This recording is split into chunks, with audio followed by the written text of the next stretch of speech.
Some girls just aren't meant for school. Those 7 words changed everything. I was 18, standing in our kitchen on my birthday, watching my mother slide a single envelope across the granite countertop. Inside was a congratulations card for graduating high school and a $20 Starbucks gift card. My name is Bridget, and that was the day I learned what my family really thought of me. "Where's the college fund paperwork?" I asked, my voice barely above a whisper. I'd been accepted to 3 universities. State tuition was $18,000 a year, and my parents had been saving since I was born. $72,000. I'd seen the statements. Mum didn't look up from loading the dishwasher. "We had to make some adjustments." "Adjustments?" Dad cleared his throat from behind his newspaper.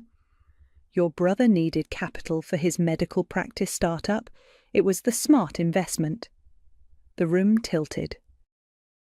"My college money went to Connor?" "It wasn't your money," Mum said, finally turning around. Her expression was matter-of-fact, like she was explaining why we couldn't afford name-brand cereal. "It was family money, and families invest in their future. I am your future too." She laughed, actually laughed. "Honey, be realistic. Connor's going to be a doctor. He'll take care of us when we're old. You'll probably get married, have kids. Your husband will handle the finances." I stared at her. 24 hours earlier, I'd been planning dorm room layouts and class schedules. Now I was watching my entire future dissolve because my parents had decided I wasn't worth the investment. I had a 4.2 GPA. I got into the honours programme. "And that's wonderful, sweetheart, but Connor has vision. He's building something that will benefit the whole family." Dad folded his newspaper with a sharp snap. "The decision's made, Bridget. You're young. You'll figure something out." I looked between them, searching for any sign that this was some cruel joke. But Mom had already moved on to wiping down counters, and Dad was checking his phone. The conversation was over. That night I packed everything I owned into 2 duffel bags and left. 10 years later, I'm standing in my downtown loft, floor-to-ceiling windows overlooking the city, holding my phone with shaking hands. My assistant just forwarded me a real estate alert. "Properties in foreclosure. My childhood address is on the list." "Victoria, you need to see this," I say into my phone, pulling up the county records on my laptop. "What's wrong? You sound weird." "Remember my family, the ones who stole my college fund?" "The ones you haven't spoken to in 4 years, what about them?" I scroll through the foreclosure documents. Property value, $650,000. Outstanding debt, $720,000. Exactly 10 times what they took from me. They're about to lose the house. Victoria's quiet for a moment. "How do you feel about that?" I walk to my window, looking out at the skyline. I conquered one client at a time. After they cut me off, I worked 3 jobs to pay for community college. Lived in my car for 6 months, built my financial coaching business from a laptop in a coffee shop, teaching women how to escape debt and build wealth. My platform now reaches 500,000 women. I've helped clients pay off over $50 million in debt. I own this loft outright. I drive a Tesla. I have more money in my checking account than my parents ever dreamed of, and they have no idea. "I feel like the universe has a sense of humour," I tell Victoria. "Bridget, whatever you're thinking." "I'm not thinking anything, I'm just looking at public records." But that's a lie. I'm thinking about everything. About sleeping in my car while Connor posted Instagram photos from his medical school graduation. About eating ramen for months while he bought a BMW with money that should have been mine. About the Christmas cards they stopped sending after I refused to come home and apologise for being dramatic. My phone buzzes with a text from an unknown number. "Hey sis, I know we haven't talked, but we're going through a rough patch. Family sticks together, right? Could really use your help." It's the least you can do for family. We're your blood. Connor, after 4 years of silence, he wants something. I screenshot the message and send it to Victoria. "Oh, hell no," she texts back immediately. I set my phone down and pull up the foreclosure timeline. They have 30 days before the sheriff's sale. 30 days before they lose everything. Just like I did 10 years ago when I was 18 and they decided I wasn't worth investing in. I pour myself a glass of wine and open my laptop. Time to do some research. The next morning, I'm on my third cup of coffee when Victoria shows up at my door with bagels and that look she gets when she's about to stage an intervention. "We need to talk," she says, pushing past me into the kitchen. "Good morning to you too." She drops the bag on my counter and crosses her arms. "I've been up all night thinking about this. What exactly are you planning?" "I'm not planning anything. I'm just curious about their situation." "Bridget?" "Fine. I spent 6 hours last night going through public records. Want to know what I found?" Victoria sighs and sits down. "Tell me." I pull up my laptop. Connor's medical practice went under 18 months ago. Malpractice lawsuit, unpaid taxes, the works. But here's the interesting part. He kept borrowing against the house. 3 different home equity loans. For what? Gambling debts, apparently. I found court documents. He owes money to some very unpleasant people. Victoria's eyes widen. "How much?" 200,000, give or take. Jesus! It gets better. Mum and Dad co-signed everything. They're all liable. I turn the laptop toward her. "Look at this Facebook post from last week." Victoria reads aloud. "If anyone believes in the power of family and second chances, please reach out. We're going through the hardest time of our lives and could use prayers and support. Share, family first. Never give up, blessed." Blessed, I repeat. She used the hashtag blessed while asking for money. This is insane, but Bridget, you can't... My phone rings. Unknown number again.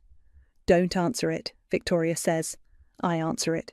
"Bridget, it's Mom." I haven't heard her voice in 4 years. It sounds smaller than I remember, strained. "Hi, Mom. I wasn't sure you'd pick up." "Connor gave me your number. What do you need?" Victoria is making frantic hand gestures, but I ignore her. We're going through a difficult time right now. I know we haven't been in touch, but family is family, and... How much? Silence. "How much do you need, Mum?" "Well, we're behind on some payments. If we could just get caught up, maybe 50,000. I laugh. I can't help it. Did I say something funny? $50,000. You want me to give you $50,000? It's not giving, it's helping. You're doing well, aren't you? Connor showed me your website, all those followers. Of course he looked me up. And what makes you think I have that kind of money? Well, you're successful now, and we're family. We supported you when you were young. You supported me. Victoria is shaking her head violently, making cut-it-out motions. We raised you, fed you, put a roof over your head. Now we need help, and you're the only one who can... The only one who can what? Clean up Connor's mess? Again? That's not fair. He made some mistakes, but he's trying to turn things around. With gambling debts? Long pause. How did you? Public records, Mom. It's all public. The lawsuits, the liens, the bankruptcy filing, everything. We're not bankrupt. Yet. Another silence. I can't believe you're being so cold about this. We're about to lose our home. The home you bought with my college money? That money went to help your brother build his future. It was an investment in the family. How did that investment work out? I can hear her breathing getting heavier. Fine, if that's how you want to be, but don't come crying to us when you need something someday. I won't. She hangs up. Victoria is staring at me. That was brutal. That was honest. My phone buzzes with a text from Connor. Mum's crying. Hope you're happy. We gave you everything and this is how you repay us. I show Victoria the message. Everything, she says. They gave you everything? Apparently taking my college fund and kicking me out at 18 counts as everything. What are you going to do? I close my laptop and look out at the city. Remember when I started the business? That first client who went viral? Sarah, she paid off 60,000 in credit card debt. She made a video testimonial. Said I saved her life. Do you remember what she said at the end? Victoria thinks. Something about karma. She said, what goes around comes around, and sometimes it brings interest. Bridget, I'm going to make some calls. I want to know exactly how much they owe and to whom. Why? I look at her. Because knowledge is power, and for the first time in my life I have both. My phone rings again. This time it's a number I recognise, my real estate agent. Bridget? I have some interesting news about that property you asked me to watch. I smile. I'm listening. The foreclosure auction is next Friday, my real estate agent says. But there's a way to buy it before then. Cash offer, no contingencies. I'm interested. It's not cheap. They owe $720, but the property's worth maybe $650 in this market. You'd be looking at a loss. Money isn't the issue. 2 hours later, I'm sitting across from Gemma Edwards in her downtown law office. She's got silver hair, sharp eyes, and a reputation for handling complicated real estate deals without asking too many questions. So you want to buy your childhood home, she says, reviewing the documents I've brought, the one your family is about to lose. Through an LLC. I don't want my name anywhere on this. And they don't know you're interested? They don't even know I have money. Gemma leans back in her chair. I've been doing this for 20 years. I've seen revenge purchases before. They usually don't end well. This isn't revenge, this is business. Uh-huh. She pulls out a legal pad. What's the LLC name? Financial Phoenix. Cute. And you want to close how fast? As fast as legally possible. That would be 5 business days if we push everything through. But I need to ask, are you prepared for the emotional fallout? Buying your family's home out from under them isn't exactly a Hallmark card moment. They made their choice 10 years ago. I'm making mine now. Gemma nods and starts writing. Fair enough. I'll need proof of funds, LLC documentation, and a cashier's cheque for earnest money. How much? 50,000. I pull out my chequebook. Done. Jesus, you really do have money. I really do. She watches me write the cheque.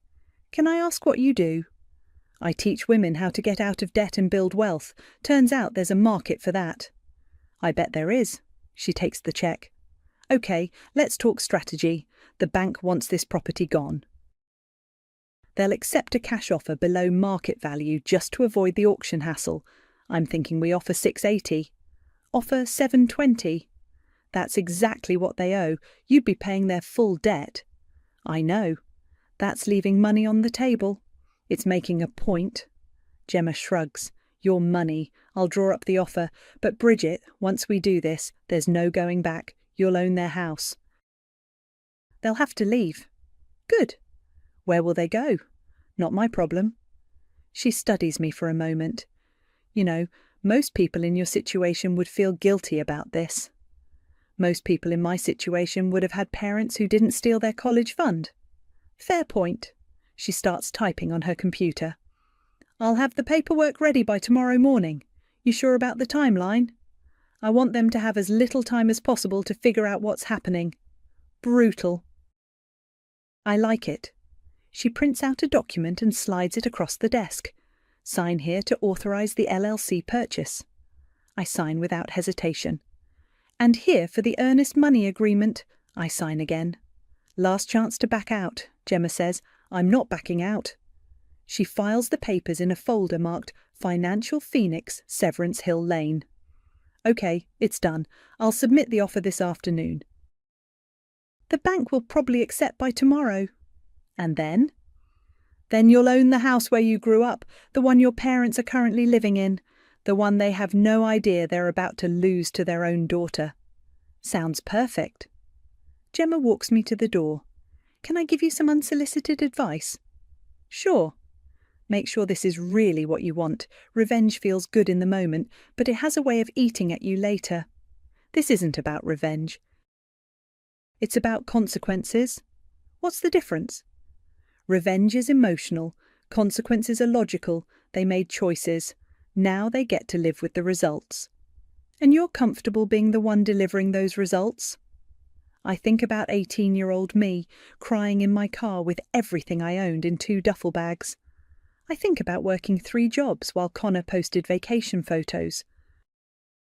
I think about the Christmas cards that stopped coming, the birthday calls that never happened, the complete silence when I needed them most. I'm very comfortable with it, Gemma nods. Then I'll call you tomorrow with good news. I'm halfway to my car when my phone buzzes. Text from Connor. Look, I know we haven't been close, but Mom's really struggling. Can we at least talk?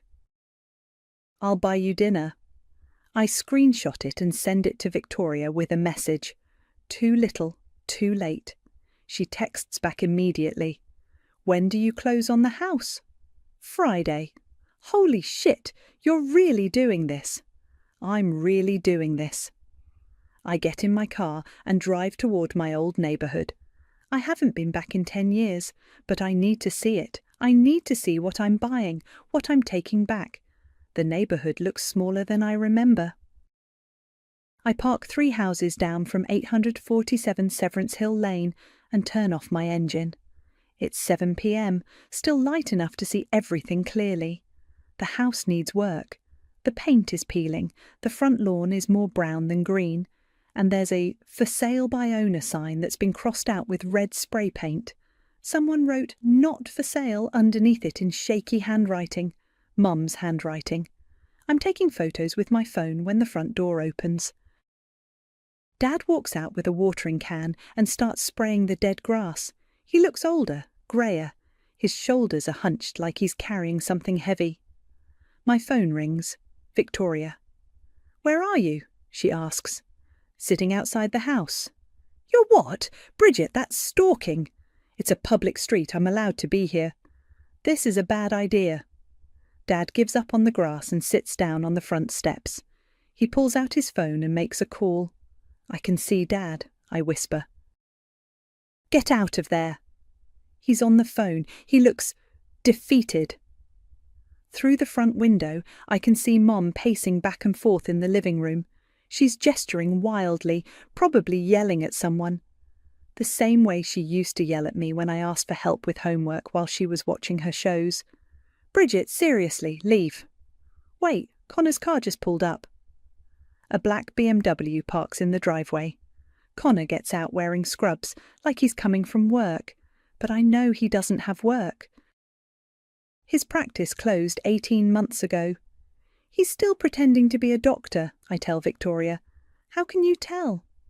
The scrubs? He's wearing scrubs to make the neighbours think he still has a job.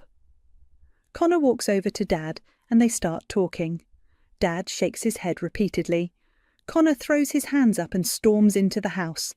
30 seconds later, I can hear yelling from inside, even with my windows up. They're fighting, I say.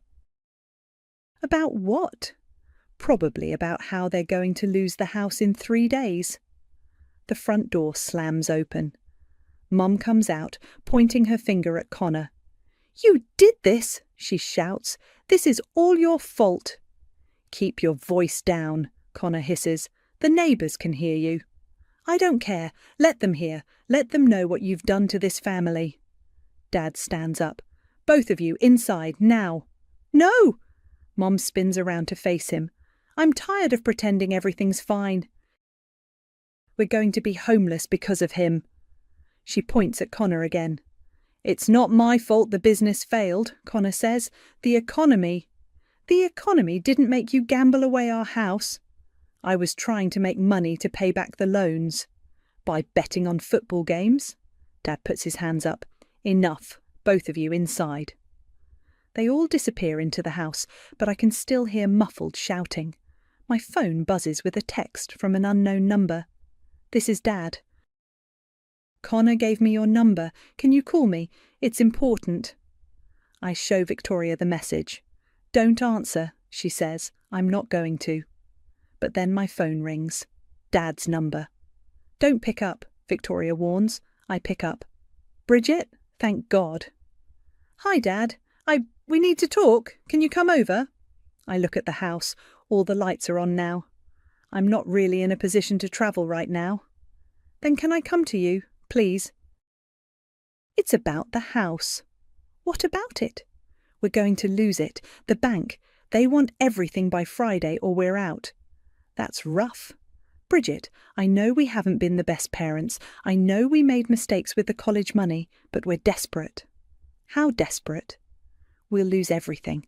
40 years in this house and we'll lose it all. I watch him through the window. He's sitting at the kitchen table with his head in his hands. What do you want me to do about it? You're successful now. You have money. Maybe you could help us figure something out. Like what? I don't know. A loan? We could pay you back. With what? Connor doesn't have a job and you're both retired. Silence. Dad? We could give you the house as collateral. You could buy it from the bank and we could pay you rent. Victoria is making frantic no gestures. You want me to buy your house? Just until we get back on our feet. Connor has some leads on new work and Connor's leads haven't worked out for 2 years. This is different. He's learned from his mistakes. I laugh. Has he? Bridget, please, we're your parents. We raised you. You raised me until it became inconvenient, then you threw me away. That's not. We never threw you away.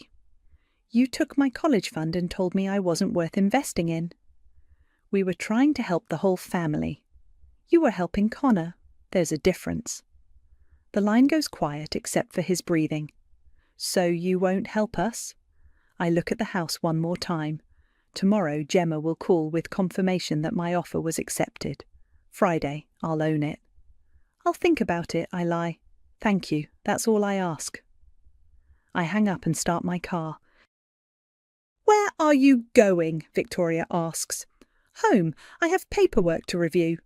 What paperwork? Eviction notices. I want them ready for Friday. Friday morning, I'm standing outside the county courthouse at 9 a.m. sharp. Gemma texted me at dawn. It's official. You own the house.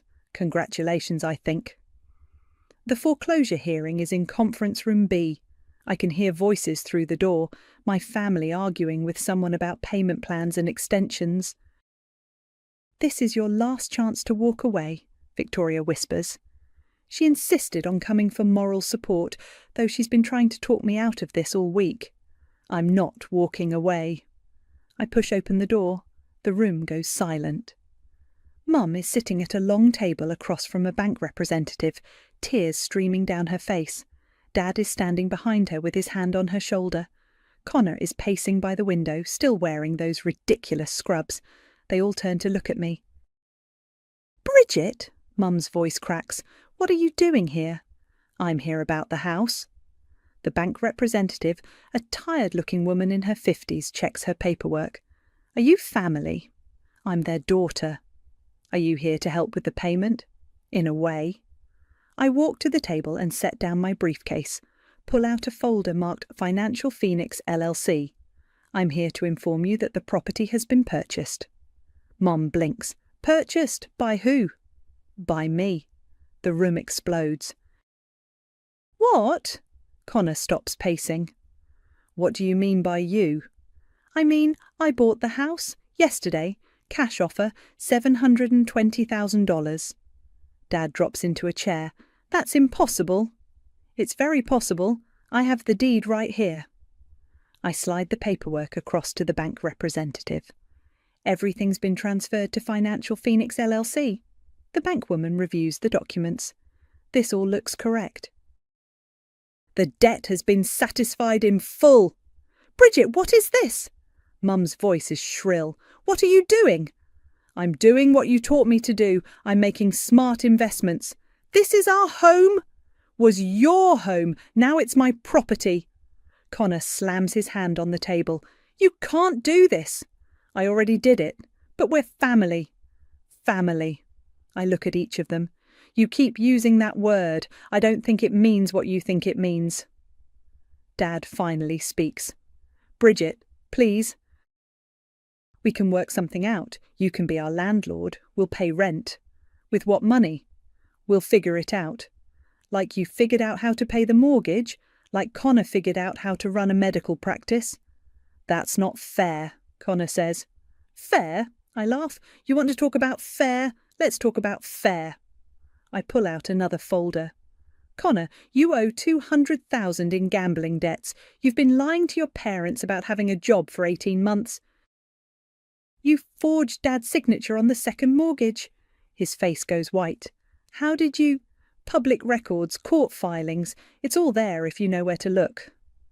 Mum turns to stare at Connor. You forged your father's signature? I was trying to save the house. By gambling. I had a system. Your system lost us our home, Dad shouts. No, I interrupt. Your system lost you my home. The home you bought with my college money. The money you stole from me when I was 18. We didn't steal anything, Mum says. That money was for the family. It was for my education, my future. You took it and gave it to him. I point at Connor, and he gambled it away. The bank representative clears her throat. I'm sorry, but we need to discuss the transition timeline. When do you need the current occupants to vacate? Immediately. Bridget, no, Dad pleads. Give us time to find somewhere to go. How much time did you give me? When you told me I wasn't worth investing in, how much time did you give me to figure out my life? That was different? How? You were young. You had options. I had nothing. I lived in my car for 6 months. I ate ramen for 2 years. I worked 3 jobs to pay for community college because you decided I wasn't worth your investment.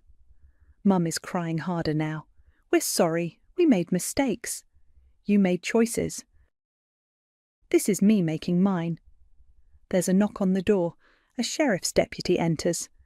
Excuse me, I'm looking for the Financial Phoenix LLC representative.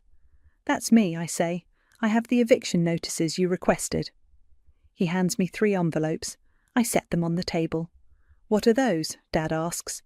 30-day eviction notices, 1 for each of you. 30 days? Mum gasps. That's more time than you gave me. Connor stands up. This is insane. You're destroying your own family. I'm not destroying anything. I'm collecting on a debt. What debt? The debt you owe me for stealing my future, for making me feel worthless, for teaching me that I didn't matter. We never said you didn't matter. You didn't have to say it. You showed me. Every time you chose him over me, every time you made excuses for his failures while expecting me to be grateful for scraps. The deputy steps forward. Ma'am, I need to officially serve these notices. I nod. He hands 1 envelope to each of them. You have 30 days to vacate the premises, he says. Any personal property left behind after that date will be considered abandoned. Mum opens her envelope with shaking hands. Bridget, please, we'll do anything. We'll apologise. We'll make it right. You can't make it right. You can only live with the consequences. I close my briefcase and stand up. Where are we supposed to go? Dad asks. Not my problem. I walk toward the door. Bridget, Mum calls after me. You'll regret this. Family is forever. I stop and turn around. You're right. Family is forever. That's why this hurts so much. I leave them sitting there with their eviction notices and walk out into the sunshine. Victoria is waiting by my car. How do you feel? Like I just got my life back?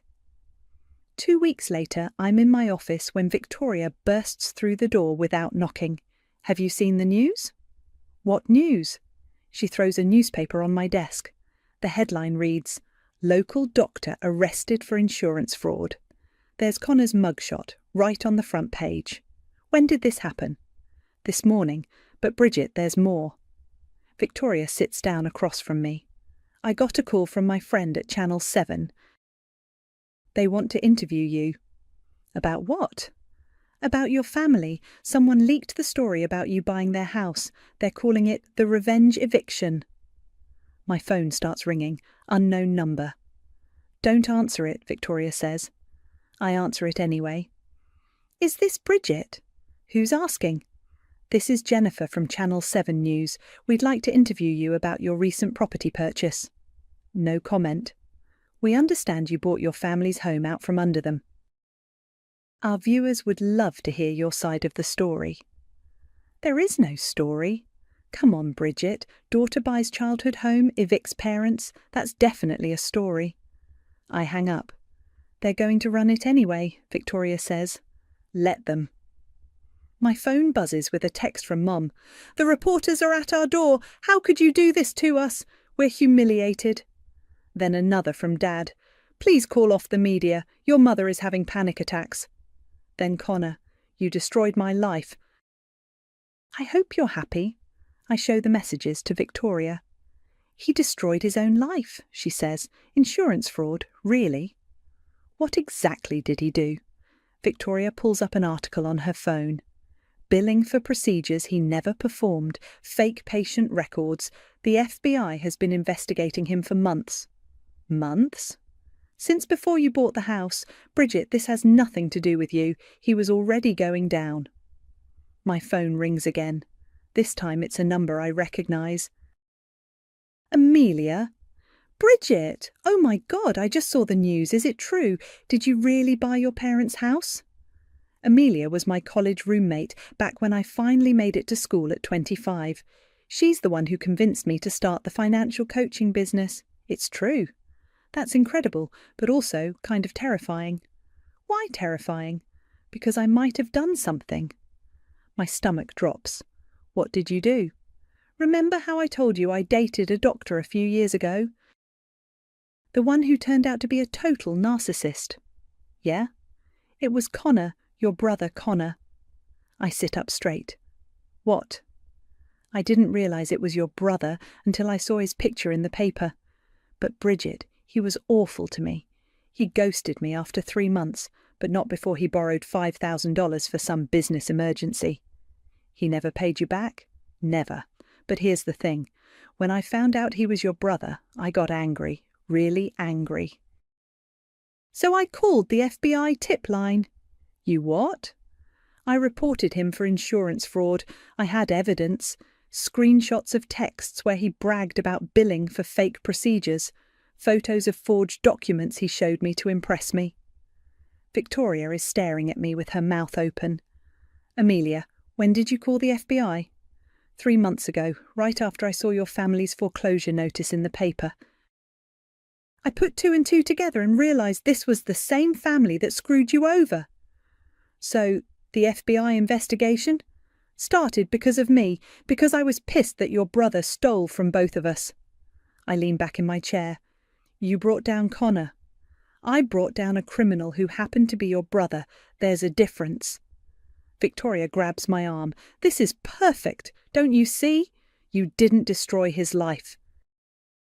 He destroyed it himself, and Karma just used Amelia as the delivery system. My phone starts ringing again. Mum's number. Answer it, Victoria says. This changes everything. I pick up. Bridget, you have to help us. Mum's voice is hysterical. They arrested Connor. The FBI came to the house with handcuffs. The neighbours saw everything. I heard. This is all your fault. If you hadn't bought the house, none of this would have happened. Mom, the FBI investigation started months before I bought the house. That's impossible. It's not impossible. It's documented. Connor was already under investigation when you called asking for money. Silence. You knew, didn't you? I continue. You knew he was in trouble with more than just gambling debts. We suspected something was wrong. And you still asked me for $50,000 to bail him out. We thought if we could just get caught up on the house payments. You thought you could use my money to help him escape the consequences of committing federal crimes. He's our son. And I'm your daughter, but that didn't stop you from throwing me away when it was convenient.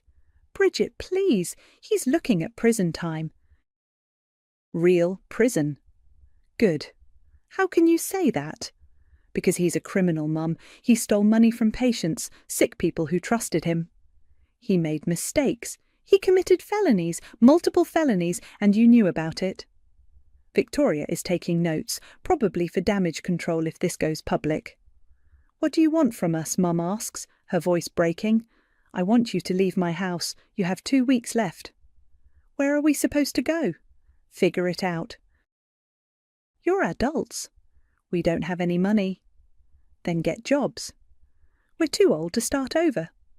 I was 18 when you made me start over, with nothing. That was different. How? You were young. You had your whole life ahead of you. And you stole it from me, just like Connor stole from his patients. The apple doesn't fall far from the tree. I hang up and look at Victoria. Feel better? She asks.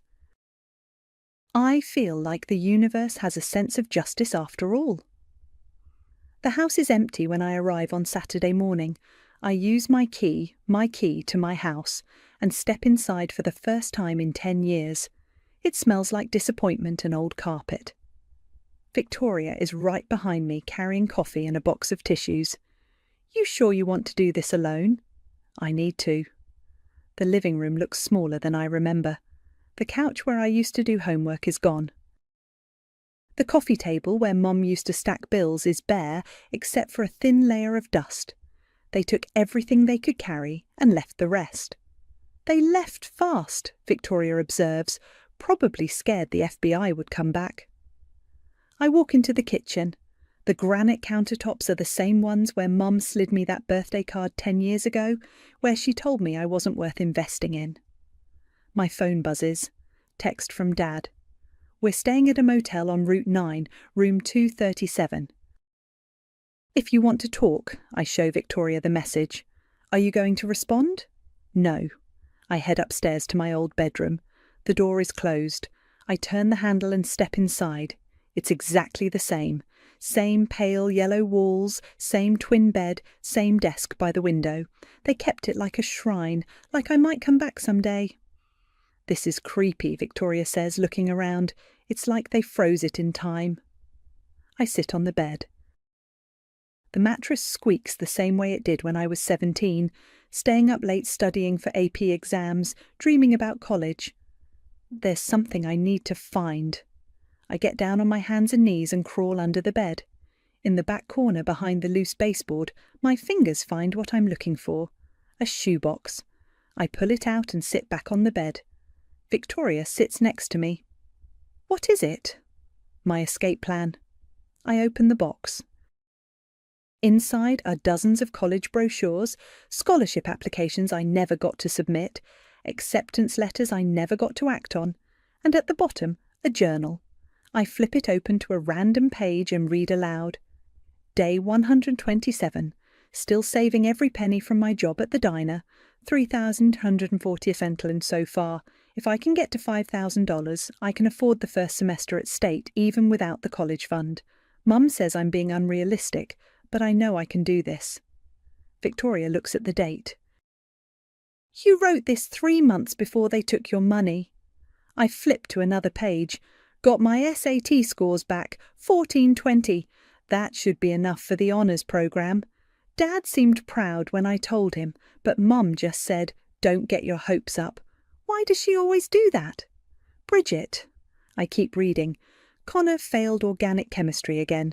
Mum says it's because his professor doesn't like him. Dad's writing another cheque for tutoring. Meanwhile, I'm working double shifts to save money they're just going to hand to him anyway. Sometimes I wonder if they even see me. My phone rings. Unknown number. Don't answer it, Victoria says. I answer it. Bridget, this is Detective Martinez with the FBI. I'm working on your brother's case. Okay. I understand you recently purchased your family's home? That's correct. I also understand there may be some family tension related to financial issues. You could say that. We'd like to interview you about your brother's activities. You might have information that could help our case. Victoria is shaking her head frantically. What kind of information? Financial records, communications, anything that might show a pattern of fraudulent behaviour. I think about all the times Connor bragged about his business success while secretly gambling away the house, all the lies he told, the documents he forged. I might have some things that could help. Excellent. Can you come in Monday morning? I'll be there. I hang up and Victoria stares at me. You're going to testify against your brother? I'm going to tell the truth. There's a difference. I flip through more pages of the journal.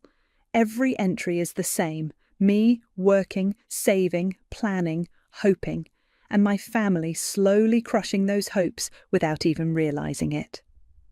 Listen to this, I say, finding an entry from right before my 18th birthday. 3 more months until graduation. I can't wait to get out of here and start my real life. College, independence, maybe even a career helping other people with their money. I want to teach women how to be financially independent so they never have to depend on anyone else. Victoria smiles. You did it. You became exactly who you wanted to be. No thanks to them. I close the journal and look around the room one more time, at the desk where I wrote scholarship essays that never got submitted, at the bed where I cried myself to sleep the night they told me the money was gone, at the window where I used to stare out and dream about escaping. You know what the crazy part is? I tell Victoria. What? If they had just supported me back then, I would have helped them now. If they had invested in my education instead of Connor's gambling habit, I would have been successful enough to bail them out without even thinking about it. But they didn't. No, they chose him. Over and over and over again. My phone buzzes with another text from Dad. Your mother is in the hospital. Panic attack. She keeps asking for you. I show Victoria the message. Are you going to go? I stand up and walk to the window. From here, I can see the whole neighbourhood, the houses where my classmates lived, the ones whose parents saved for their college funds and actually used them for college. No, I say, I'm not going. Bridget, she made her choice 10 years ago. I'm making mine now. I pick up the shoebox and head for the door. Where are we going? Home. I have a business to run. What about the house? I look back at the empty bedroom one more time. I'll figure that out later. Right now, I just want to leave. We walk downstairs and I lock the door behind us. My house, my key, my choice. For the first time in my life, I'm the one in control. The call comes on a Tuesday morning while I'm reviewing applications for my new scholarship program. Victoria answers my office phone. It's Gemma, she says, holding out the receiver. She says it's important. Bridget, I have news about the house, Gemma says. The city wants to buy it.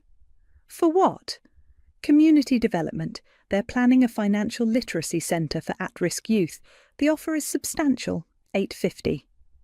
I set down my coffee. A financial literacy centre. Ironic, right? They want to tear down your childhood home and build a place that teaches kids the exact skills your parents never valued. What would I net after taxes and fees? About $200,000 profit, not bad for a revenge purchase. I look out my office window at the city skyline. Can I call you back? Sure, but Bridget, this might be the universe giving you a sign.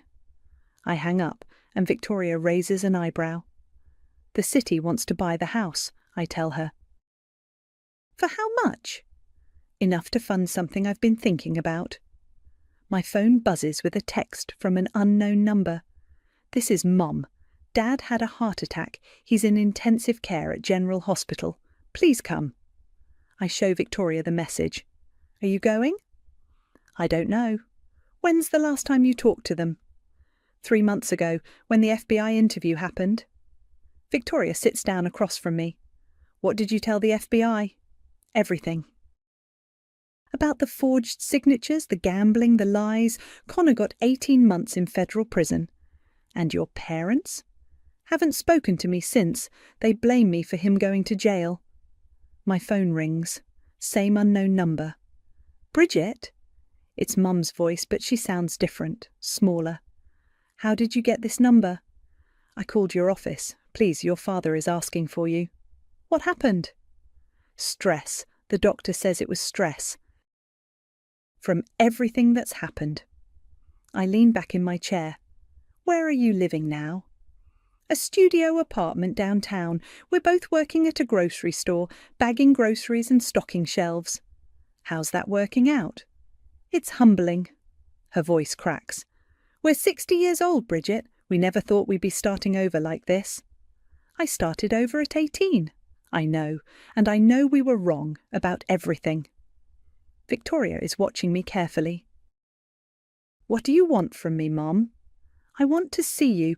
Your father keeps saying he needs to apologise before it's too late.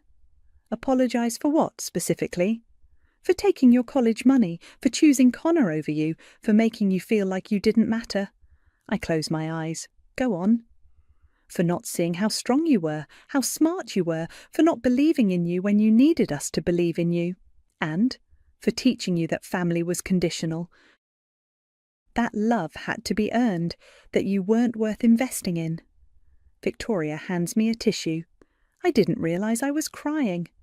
We were wrong, Bridget, about all of it.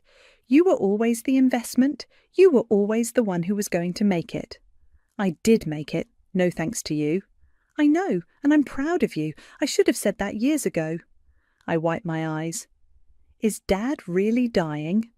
The doctors don't know, but he's scared, and he wants to see you. I look at Victoria. She nods. I'll come, but I'm not staying long. Thank you. I hang up and call Gemma back. I'll take the city's offer, I tell her. You sure? I'm sure, but I have one condition. I want to be involved in planning the financial literacy centre. I want to make sure it actually helps people. I think they'd love that. You're kind of famous now, you know, the woman who turned family betrayal into $1 million business. Is that what they're calling it? Among other things. So what are you going to do with the money? I look at the scholarship applications on my desk. 18-year-old girls who remind me of myself, working multiple jobs and dreaming of college. I'm going to invest it in people who are worth investing in. Victoria drives me to the hospital. Dad looks small in the hospital bed, connected to machines and monitors.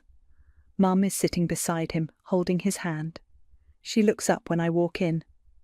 You came. I said I would. Dad opens his eyes. Bridget? Hi, Dad. I'm sorry. His voice is barely a whisper. I'm so sorry for what we did to you. I know. You deserved better. You deserved everything we gave him and more. I sit down in the chair across from Mum. Why didn't you see it then? Because we were scared. Scared that if we didn't help him he'd fail, and we thought you were strong enough to succeed without help. I was strong enough, but I shouldn't have had to be. Mum reaches across and touches my hand. Can you forgive us? I look at both of them, my parents who destroyed my trust and stole my future, who taught me that love was conditional and family was a transaction, but also the people who raised me to be strong enough to survive their betrayal. I can forgive you, I say, but I can't forget, and I can't pretend we're a normal family. We understand, Dad whispers. Good. Because I have something to tell you.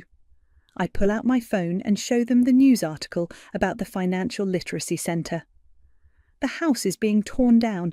They're building a place to teach kids about money, about making smart investments. Mum reads the headline. That's actually beautiful.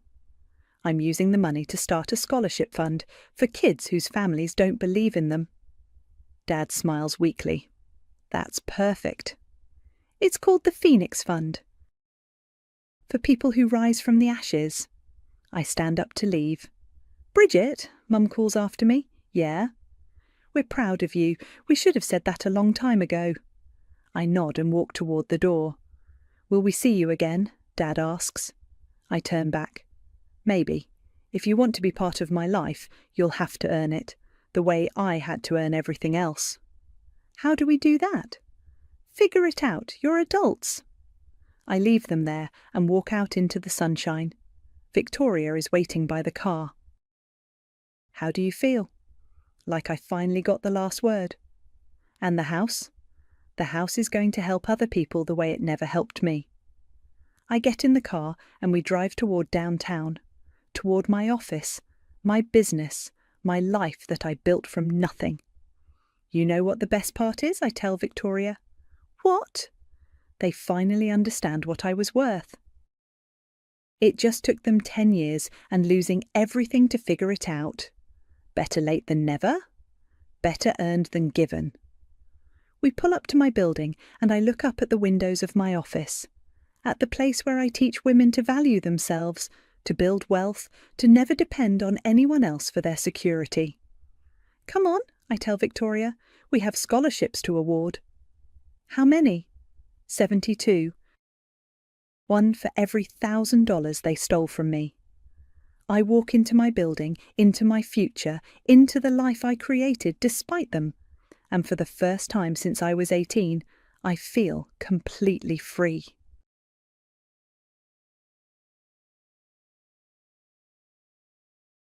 My name is Arden Blackwood. I'm a captain in the United States Air Force Logistics Corps, currently stationed at Evergreen Coastal Base, California. I've orchestrated emergency drop routes across international airspace, negotiated clearance in blackout operations, and survived 3 field deployments in sub-zero terrain without losing a single convoy. I've been called sharp, steady, cold, and they weren't wrong. But no one ever called me a bride until that day. The wind was soft over the bay when I got married. Our ceremony was small on restricted grounds under a white canopy with the Pacific stretching just beyond the fence line. Elian, my husband, wore his Navy SEAL dress uniform like it was carved onto him. Precise, flawless, unreadable. We had no music, no extravagance, just silence vows and a guest list so tight you could fold it into a field memo. My parents were there. So was my sister Mabel, with her smirk and glass of wine, like she wasn't already bored of the whole thing. We had just finished the champagne toast when I noticed it. A box, medium-sized, white wrapping, no ribbon, set off to the side near the admin corridor. I hadn't seen it during the ceremony. I had passed that exact spot 5 minutes earlier. It hadn't been there. I reached toward it without thinking reflex, perhaps, or instinct. Elian caught my wrist mid-air. "Don't touch it," he said. His voice didn't rise, but something in it shifted cold steel under velvet. I turned, startled. He wasn't looking at the box. He was looking straight at Mabel, and in that moment the air changed. Not loud, not fast, just sharper, more precise. Something wasn't right, and whatever was inside that box, it wasn't a gift. Elian's hand didn't tremble when he let go of my wrist. He didn't need to explain, not yet. His eyes were fixed, calculating, scanning the perimeter, like he was back on recon. I followed his gaze. Mabel stood at the edge of the makeshift bar, twirling her glass slowly. Her expression was unreadable at first, but then it happened just a flicker. A twitch at the corner of her lips, the beginning of a smile that didn't belong in that moment. And just as fast it disappeared. 2 of Elian's teammates stood from their seats, uniformed, clean-cut, indistinguishable from half the men in that room until you watched how they moved. Not ceremonial, not social, pure protocol. One walked toward the box, while the other turned toward the chapel entrance and locked the door behind him. No one said anything. The room didn't panic, but it stalled. Conversations froze mid-laugh. One guest coughed and looked away. Another reached for her drink, suddenly unsure if it was still the right time to sip. I looked at Mabel again. She wasn't smiling anymore. The box was scanned, then lifted with care, as if it might explode. Elian gave a nod, and it was quietly escorted into the admin office adjacent to the ceremony space. No announcements, no scene, just silence dressed in military efficiency. Mabel vanished shortly after. I didn't see her leave, but when I turned again, she was gone. My stomach coiled, not with fear, but with clarity. Elian returned to my side eyes, still cool. He didn't speak right away. Then, quietly enough for only me to hear, he said, "4 months ago, she called you, late at night, said she was in trouble." I nodded slowly. "She wanted to store documents in your name," he continued. "You said no."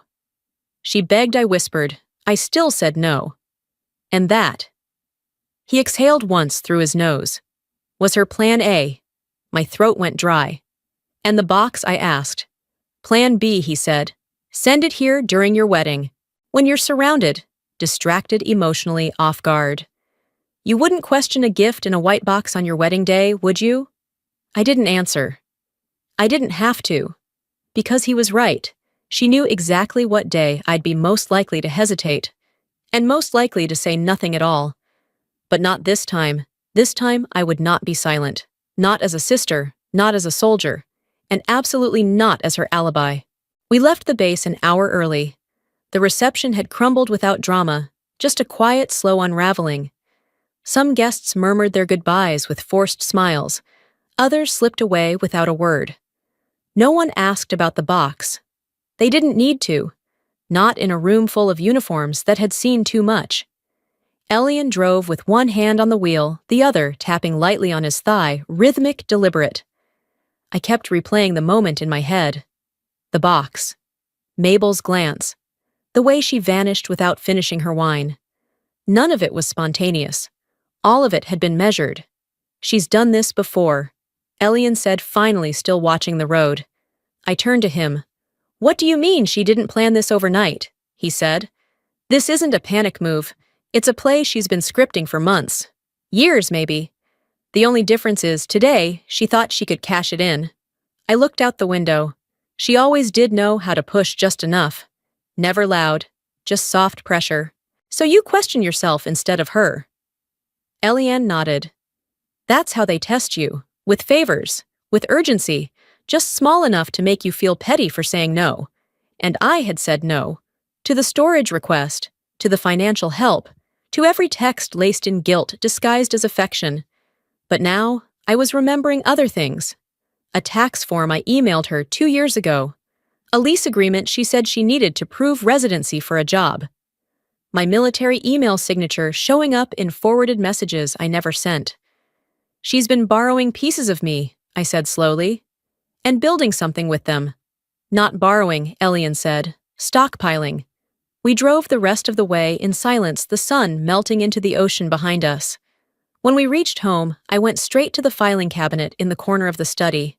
Third drawer, old records, scanned PDFs, pay stubs, and there it was, an old message string. She'd asked for a copy of my W-2 to help compare deductions. I stared at it like it might rewrite itself. That wasn't a favor. That was a blueprint.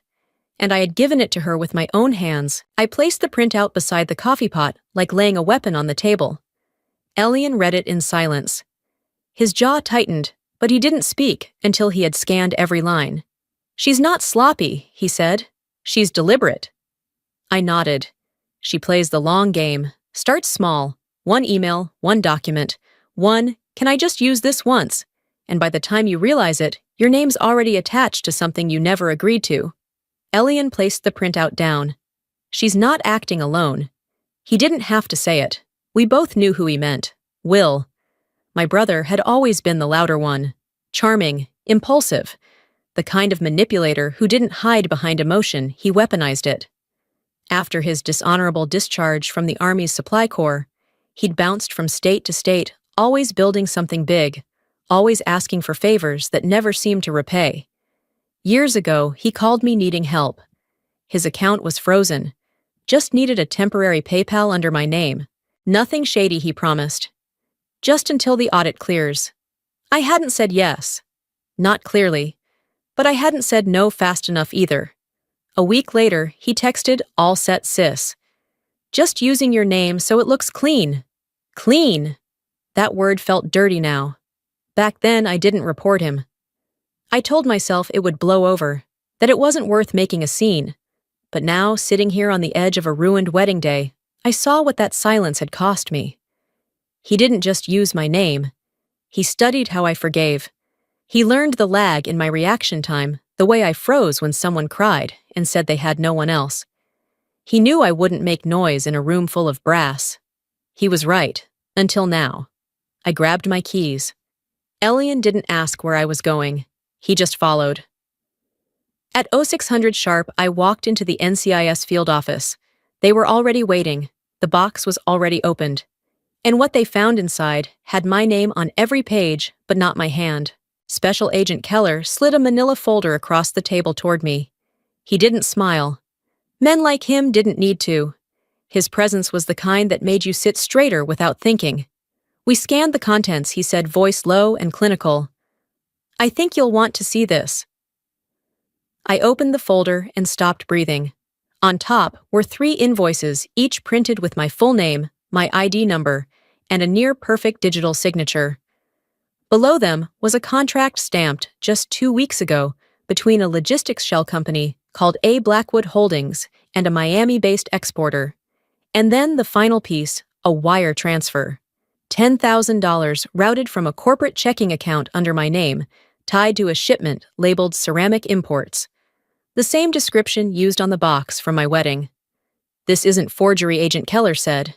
It's commercial fraud. They used your identity to launder funds. The package that wasn't a gift. It was confirmation of receipt. I didn't speak. I couldn't. Behind me, Elian's voice cut through like a quiet blade. They've been using her name like a shell vault, he said. Solid, sealed, easy to fill, easier to blame. Agent Keller nodded. She fits the profile. High security clearance, clean record, no prior flags. Makes her the perfect camouflage. I kept staring at the documents. I remembered every piece they'd taken, every favor, every forwarded file. A scanned W-2, a lease agreement, a notarized base authorization I once sent to Mabel when she claimed she needed it for a background check. They hadn't broken in. I opened the door and handed it all to them. Can you trace the IPs on these documents, I asked. We're already working on it, Keller said. But it gets worse. He turned his monitor toward me. A second wire transfer had gone out from the same shell account, this time for 6 figures. The recipient, Evergrey Distribution, a company already flagged for suspicious military procurement. My name was on the sender line. My body was in a wedding dress when that transfer went through.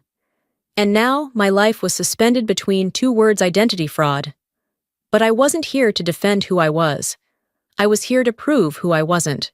The first time I saw Mabel after the wedding, she wasn't wearing a smirk. She was seated across from me in a steel chair, hands folded too neatly in her lap, like a student waiting to be scolded for copying homework. Her hair was perfect, her posture calm. But her eyes, those were shaking. The room was bare, no window, just a single overhead light and the soft hum of a recording device I didn't need to acknowledge. I sat down. No uniform, just slacks and a plain blouse. She looked up when the door closed. Arden, she said, like we were sisters meeting for brunch. You look, I raised one hand. Don't. A silence stretched. She blinked rapidly. Then, in a voice rehearsed too many times, she said, I thought you'd understand. Understand what I asked flat. That you forged my name, used my clearance, sent a federal crime to my wedding reception in white wrapping paper. She looked away. It wasn't supposed to go that far. Then why did it? I pressed. Why me? Because your name works, she whispered. It opens things, doors, accounts, trust. I didn't flinch. You knew exactly how much it cost me to earn that name. Every deployment, every background check, every sacrifice, and you used it like it was yours. She bit her lip. Her mascara didn't smudge. That annoyed me more than it should have. I was scared, she murmured. Will said we'd never pull it off unless it looked real. Unless someone real was attached to it. Attached, I repeated. You didn't attach me, Mabel. You installed me, like a virus behind the firewall. She swallowed.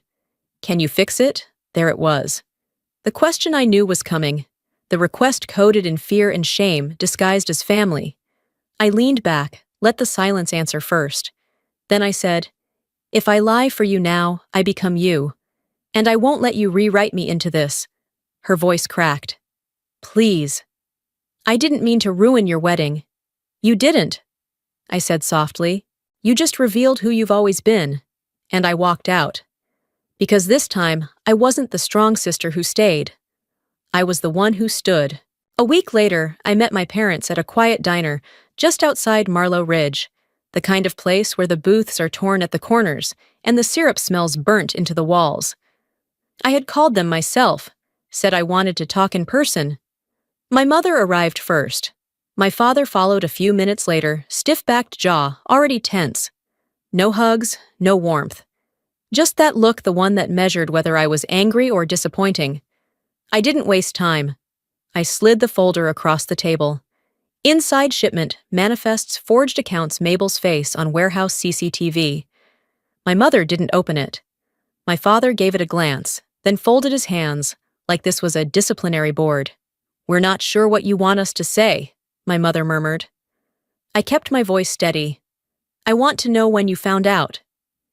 She hesitated.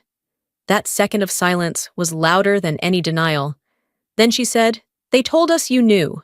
That it was a shared business, something military adjacent. You'd agreed to it. You believed that I asked. That I was running black market shipments under my own name. They said it was classified," my father added. "You've always been private." We thought maybe. "No," I said sharper now. "You didn't think. You didn't ask. Because asking meant finding out something you'd have to confront." They didn't deny it. Of course they didn't. "I'm not here to argue," I said, standing. "I just needed to see if any part of this family still told the truth." My mother's voice followed as I turned to leave. "We thought you were stronger than this." I paused. Hand on the door. "I am," I said. "That's why I'm walking away." And I did. Into the dry morning air, past their car, past the place where I'd once begged them to believe me over my brother, over my sister. I didn't beg now. Strength isn't staying to fix a mess you didn't create. It's knowing when the cleanup isn't yours anymore. Filing the charges didn't feel like revenge. It felt like documentation. I sat across from a military legal advisor, Major Thorne, while a flash drive full of evidence hummed softly in the base laptop between us. Every file was labeled. Every timestamp matched. He flipped through the documents slowly, jaw tightening on the third forged contract. "You've done most of our work for us, Captain," he said. "I had help," I replied, thinking of Elian and the NCIS team. "But I needed this done clean." "No doubt. No room for her to twist it back." He tapped the edge of a page. "This one here," he said, holding up a forged bank authorization form, "is what puts it past forgery. This is a conspiracy." I nodded once. "And I want every name attached to it. Civilian, military, family, I don't care." He studied me, then asked, "You understand what this opens court-martial potential? Criminal investigation. Frozen clearances while this processes. It's not a quiet road." "I'm not looking for quiet," I said. "I'm looking for clarity." He didn't smile, but there was respect in the way he leaned back. "We'll begin the federal liaison today. JAG will handle your internal review. You'll be updated on both tracks." I signed the complaint with a hand that didn't tremble. That evening, back at the logistics wing, I walked past the bulletin board near the exit. There, still pinned in the second row, was my photo. I'd imagined it being quietly taken down after the rumors started, replaced by someone more convenient, but it was still there. I reached up, adjusted the corner that had started to curl, and walked out. The next morning, a young airman approached me in the mess hall. Couldn't have been older than 21. He looked nervous. "Ma'am," he asked, "is it true?" I looked at him. "They used my name," I said, "but I'm taking it back." He nodded, almost like a salute. "Good. We're taught integrity is action. It's good to see it." He walked away. And in that quiet, I felt something shift. I wasn't radioactive anymore. I was evidence that survival isn't just private, it's also public record. A month after the hearing, I found the note. It was thin, folded behind a spice jar on the kitchen shelf, the one Mabel always reached for when she came over pretending to help.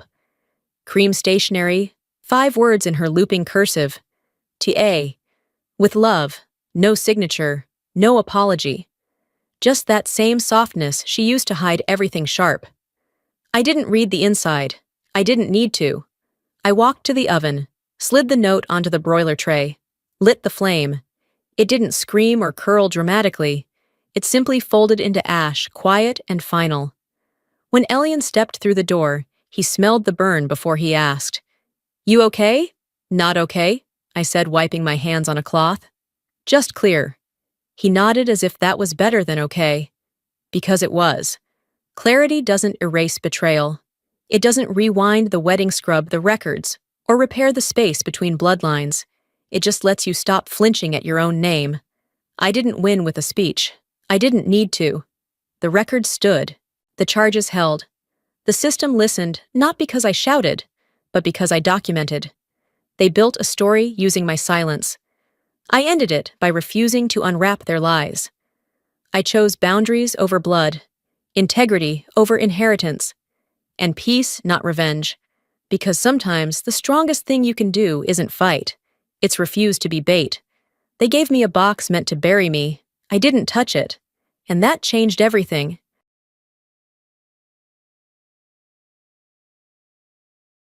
I'm Leona Maris. I work as a structural engineer for a mid-sized firm outside of Portland, and I've been paying my family's bills for 3 years. Rent, groceries, utilities, repairs, all mine. But last Tuesday, I came home from a 12-hour site inspection boots still caked in red clay and found my mother waiting at the top of the stairs. No greeting, no question. Just one sentence, "You'll need to move into the garage. They'll take your room." She said it like she was reading from a script. They being my brother Trevor and his girlfriend, who's 6 months pregnant and suddenly in need of space privacy comfort. Space I built, privacy I paid for, comfort they never earned. I didn't argue, didn't even blink. I just nodded once, then walked past her, past the hallway, lined with pictures of Trevor in every stage of his precious childhood, past the kitchen where the lights stayed on thanks to my automatic payments. Then I opened the door to the garage. It smelled like dust and mildew and something metallic. The concrete was cold through my socks.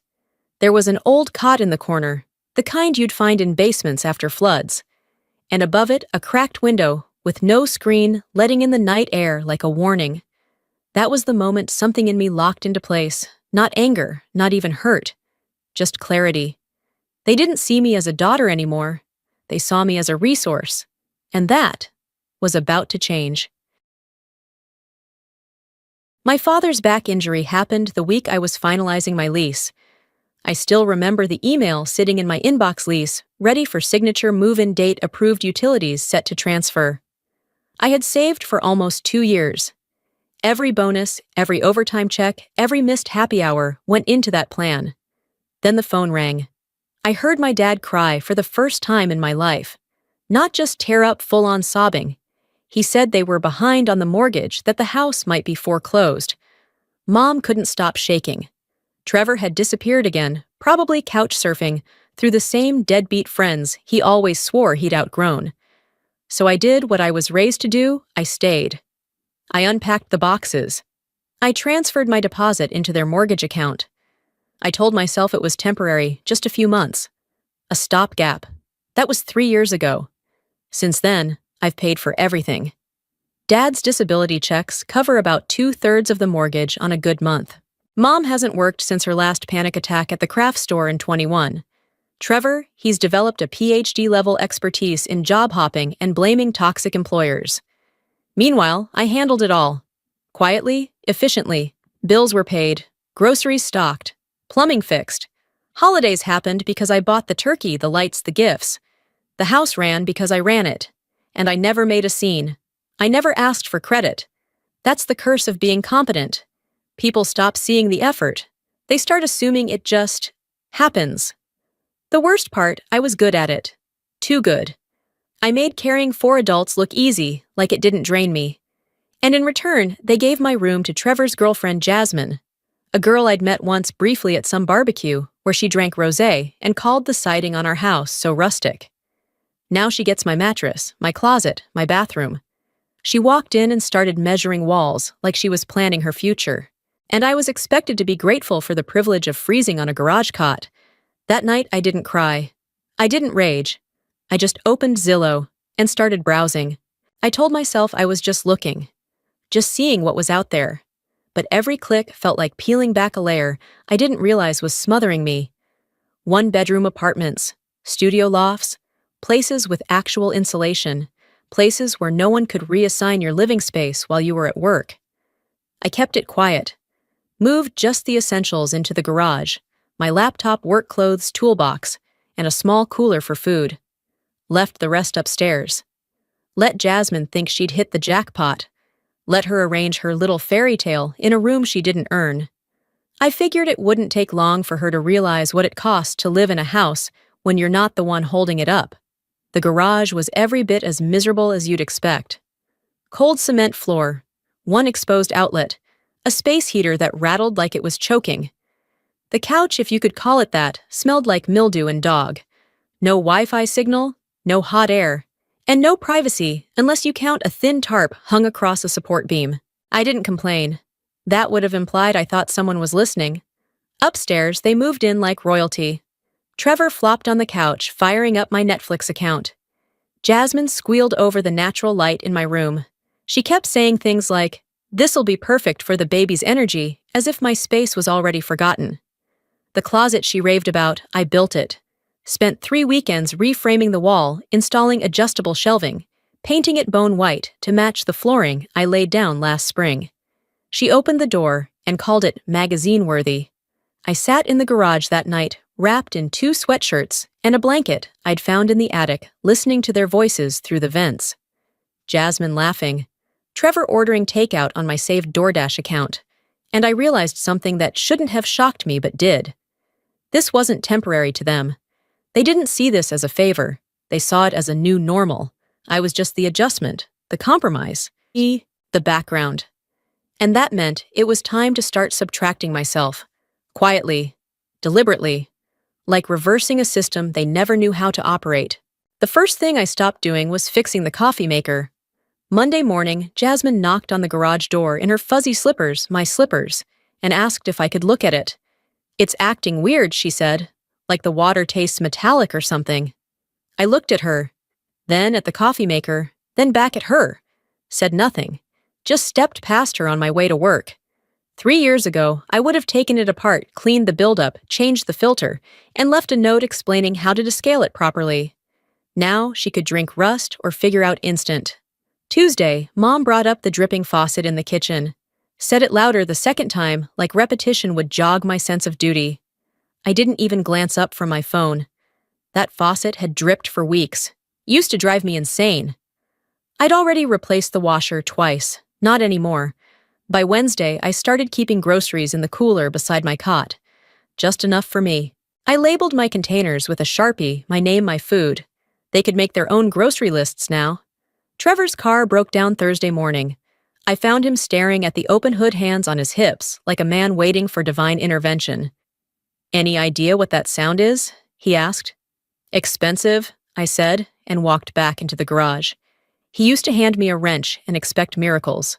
I used to give them. That Friday, Jasmine knocked again. "The washing machine stopped mid-cycle," she said. "Can you check it?" I was doing push-ups on the concrete floor. Not because I was training for anything, just because it was the only way to stay warm and stay sane. "Water's just sitting there," she added. "Clothes, too." I didn't stand up. Didn't even change tone. Then, maybe call a plumber. She blinked. But I cut her off. I don't fix things anymore. She didn't understand it yet. None of them did. But I was training them through neglect, through silence, through absence, to feel what it was like when I wasn't holding up the entire house. And slowly, I watched the cracks begin to show. Week 2, the house started falling apart. The faucet turned from a drip to a stream. The toilet ran constantly water, whispering through the pipes like a warning no one wanted to hear. The basement started smelling off damp and sour, the kind of smell that creeps into drywall and never leaves. And still, I said nothing. The space heater in the garage gave out on a Tuesday night. Just coughed once, hissed, and died. I sat on that filthy cot with 2 blankets, a jacket, and rage for warmth. They were upstairs watching something loud on my Netflix, the laugh track echoing through the floorboards. Trevor tried to be friendly that week, invited me for coffee on the back porch, said it like he was doing me a favor. My treat, he said, like a $2 latte could buy my silence. I went out of morbid curiosity. He talked about sports, about how crazy things have been lately.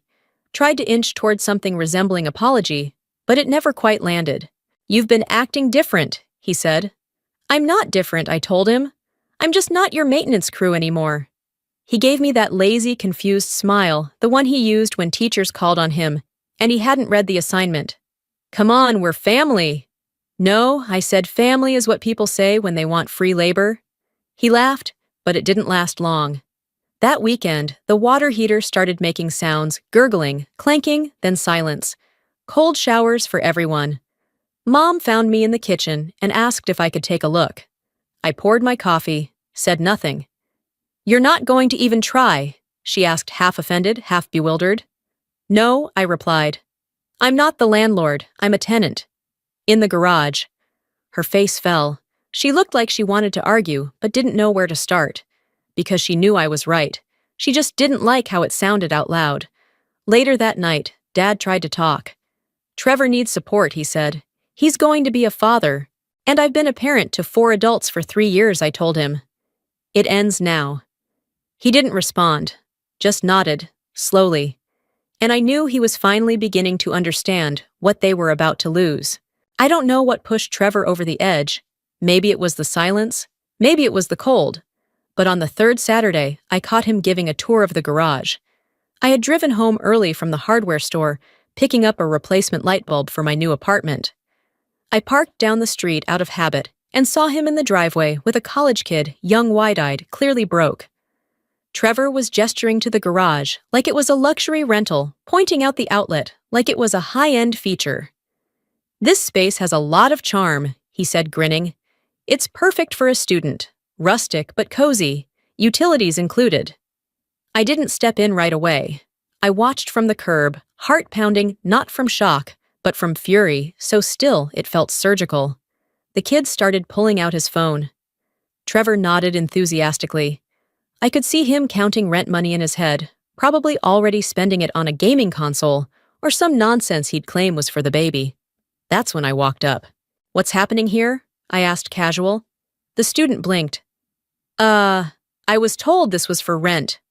Was told by who I asked already, staring at my brother. Trevor laughed awkwardly. "It's just temporary. We figured since you're, leaving soon. You figured you'd rent out the space I'm still living in, without asking me, without owning it?" Trevor's mouth opened then closed. I turned to the student. "He doesn't own the garage." "I do. I pay the mortgage, the utilities, the insurance. He lives here for free." The kid looked between us, realized he'd walked into something messy, and backed off quickly. "Smart kid." Trevor sputtered. "Come on, I was just trying to contribute, help with expenses. By collecting rent on my back from my space." He didn't answer. I marched into the house, found my parents in the kitchen, sipping coffee from mugs I bought. Mom was scrolling on her phone. Dad was reading flyers from the grocery store. "Your son," I said calmly, "is trying to rent out the garage. The one I'm currently sleeping in." They both froze. What my dad asked. "For $450 a month. Utilities included," I added. "Suddenly it's rentable, just not for me." The realization washed over their faces slowly, like a tide pulling back and exposing rot beneath sand. I didn't yell. I didn't accuse. I just let the silence fill the room. And for the first time in years, they truly didn't know what to say. That night, I called a house meeting. Not a fight, not a plea. A meeting like a foreman gathering a crew before the final blueprint collapse. I sat at the dining table where I'd once hosted Thanksgiving. Now it felt like a war room. Trevor slouched in a chair, arms crossed like a sulking teenager. Jasmine hovered near the entryway, one hand on her belly, the other scrolling her phone. Mom looked wary. Dad looked tired. I laid it out in 3 options. Option 1, they stay, but at market rate. Everyone pays their share. Mortgage, utilities, food. That meant about $600 a month per adult. No exceptions, no delays. Option 2, 60 days. They find another place. I'd even help with moving costs, security deposits, clean break, no resentment. Option 3, I walk away tonight. Stop paying the mortgage. Cancel the auto payments on every single bill. The house would go into foreclosure in 90 days, and by Christmas, they'd all be standing on the lawn with nowhere to go. I let the math settle. The silence stretched like wet rope. "We can't afford that," Mom whispered. "Then you have 60 days, I said. Jasmine tried to chime in something about the baby needing stability. I didn't flinch. "You moved into my room without asking. Stability was never your priority." Trevor scoffed. "You're overreacting." You tried to monetize my sleeping space, I replied. This isn't emotion. This is logic. Dad looked at me like he was seeing me clearly for the first time. Not as a daughter, not as a fixer, but as someone who'd been funding 4 lives in silence. You're serious, he said. I've never been more serious. They didn't agree right away. But they didn't argue either. And as I stood to leave the table, I realized something had shifted. Not in them, in me. I wasn't asking permission anymore. I was setting terms. And they could either adapt or be left behind. The 60 days passed quickly. I didn't spend them punishing anyone. I didn't slam doors or make speeches. I just detached. One thread at a time. I moved my tools to a storage unit across town, set up mail forwarding to a P.O. box, bought groceries for one, and kept them in a cooler in the garage. Called the utility companies and scheduled final disconnections for the exact day my lease began. I found a second-floor apartment overlooking a small park. Nothing fancy, just quiet, clean and mine. It had heat, a working lock, and no one asking me to plunge toilets at 2 a.m. or buy almond milk because Jasmine's craving it. Back at the house, things began to show strain. Trevor got a job at a local warehouse. It lasted 11 days. Jasmine started complaining more about noise, about money, about how unfair everything felt. She asked for gas money one night because she couldn't find the right prenatal vitamins at Walgreens. I told her, that sounds like a you problem. She looked stunned. No one had ever said that to her before. Mom got a part-time job at a craft store. Apparently, anxiety becomes manageable when eviction becomes a possibility. Dad started doing remote consulting for a construction supply firm, using skills he forgot he had when someone else was footing the bills. They were struggling, and I didn't feel guilty. One morning, I stopped by to pick up the last of my things. I walked through the kitchen without a word. Jasmine was curled on the couch in my old bathrobe, complaining about the price of baby wipes. Trevor didn't look up. Dad asked if I'd fixed the front steps before I left. Nope, I said. But there's a YouTube video for that. Then I locked the garage behind me one last time. Not slamming it, just closing a chapter. The kind that doesn't need revenge or drama to end. Just silence. And a key that no longer fit. It's been 8 months since I walked out of that garage, and I haven't looked back once. Now I live in a small apartment with heat that works, locks that click, and no one else's expectations shoved against my spine. The fridge holds only what I buy. The dishes in the sink are mine, and so is the silence. It's not fancy, but it's mine. And for the first time in years, I'm not living on someone else's timeline or someone else's terms. My family ended up in a modest duplex on the far side of town. It's the kind of place they used to turn their noses up at.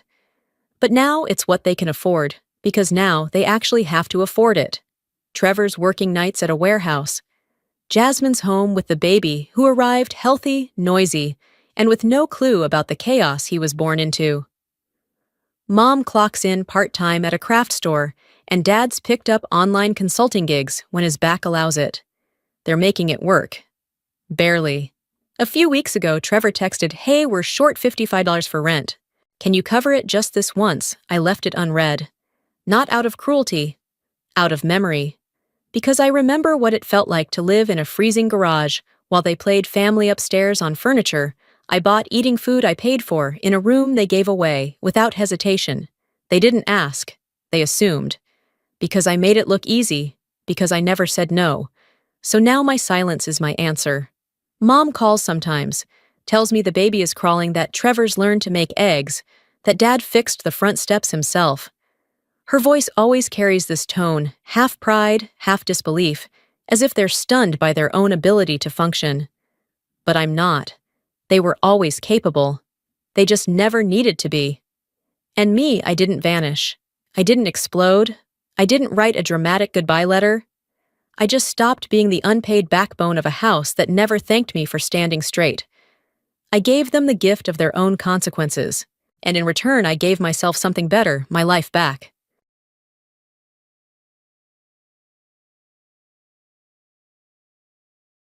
My name is Alara Whitlow, and on the morning, my family decided what I was worth. The light in Mr. Adler's law office felt colder than the rain outside. I sat at the end of a long walnut table, hands folded so no one would see them shake. My mother smiled for the room. My father checked his watch, like Mercy ran on a schedule. My sister Maris dabbed her lipstick and waited to be celebrated. The check slid across the wood with a sigh. $10 million. Cameras didn't flash, but their faces did pride relief a little triumph. Then both of them turned to me, the daughter who always made herself small to fit their stories. "Go earn your own," my mother said, her voice silk over wire. I didn't answer. I pressed my thumbnail into the seam of the table until it hurt. Pain is louder than humiliation, and I needed something loud to drown out the applause in their eyes. At the head of the table, Mr. Adler cleared his throat. He lifted a worn envelope, its corners softened by years of being kept close. Across the front, in my grandfather's neat hand, was my name. The room tilted, quiet, brittle listening. My father's jaw moved. Maris stopped breathing through her smile. Mr. Adler broke the seal with a careful thumb and met my eyes. "Ms. Whitlow," he said, steady as a gavel. "There is one more directive." Before that morning, I'd spent years learning what it felt like to disappear without ever leaving the room. In my family, absence wasn't marked by empty chairs. It was marked by silence, the kind that settled like dust over your name, until no one remembered to say it out loud. We grew up on the edge of Savannah, in a weathered colonial with white shutters. My mother insisted be repainted every spring. My parents loved things that looked like effort, perfect lawns, perfect portraits, perfect children. Maris was built for that world. She had the pageant smile, the grades you could frame, and the social graces that made dinner guests leave, saying she's going to go far. I went far too, just in a direction no one in my family bothered to follow. I chose environmental science over business school lab work, over networking events. When I stayed late in the university greenhouse, they called it wasting my 20s. When I published a paper on soil regeneration, my father asked if I was still playing with plants. But the cruelest part wasn't the mocking. It was how they rewrote my place in the family without ever saying so. I became the one they forgot to invite until the night before. The one they seated at the far end of the table next to a neighbor they barely knew. The one they thanked in private, if at all, for the things I did to hold their world together. When my mother's surgery bill came back denied by insurance, I called the hospital before she even asked and paid it in full. She told everyone at Christmas that my father had worked his magic. When Maris nearly failed a graduate-level seminar, I spent 3 nights rewriting her term paper until dawn. At her graduation party, she toasted her incredible study group. I told myself I didn't need the credit, that what mattered was being useful. But there's a difference between humility and erasure, and by the time my grandfather's health began to fail, I was already halfway gone from their story. He was the only one who still asked real questions: what I was working on, what I wanted to do next, what I believed in. And then, one spring, the call stopped. I drove out to the family ranch twice, found the gates locked, the house dark. My mother said he was resting. Maris told me, "It's better if you let him be." I didn't realize until later that better meant better for them, that they'd built a wall between us brick by brick and painted it with enough politeness to pass as concern. By the time I learned he was gone, the funeral was already over. So when Mr. Adler lifted that envelope in the will reading, I didn't just see paper. I saw a hand reaching back through all the years they'd tried to blot me out, and I wasn't sure yet whether I was ready to take it. Mr. Adler adjusted his glasses, his thumb resting on the brittle flap, like he understood the weight of what came next. The room was so still, I could hear the faint hum of the radiator in the corner, the soft scrape of Maris's heel against the carpet. "This," he said, "is a personal letter from your grandfather, Mr. Silas Whitlow, to be read aloud in the presence of all immediate family." The words seemed to rearrange the air. My mother's smile thinned to nothing. My father shifted in his seat, shoulders tightening under his tailored suit. Maris folded her arms a shield in silk. Mr. Adler unfolded the paper with the care of someone handling a relic. My grandfather's handwriting swept across the page, steady, deliberate, every letter, a trace of the man who had once crouched beside me in the dirt, teaching me how to plant seedlings without breaking their roots. Ilara Mr. Adler read, "If you're hearing this, then I'm no longer here to say it myself.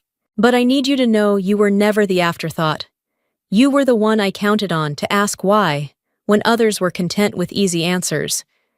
You were the one who looked beyond the surface even when it cost you their approval." My throat burned, but I kept my eyes fixed on the table's grain. I've watched you build quietly without applause, and I know what it's cost you to stay true to yourself in a family that mistook showmanship for substance. I can't undo what they've taken from you: time, moments, memories, but I can give you something that is entirely yours. He named it then the Whitlow Environmental Research Annex. Every acre, every piece of equipment, the active grants, and the patents filed in his name, now mine. Maris made a sharp noise in her throat, part laugh, part disbelief. My mother's hand shot out to grip my father's arm. Mr. Adler read the last line, slowly, letting it settle.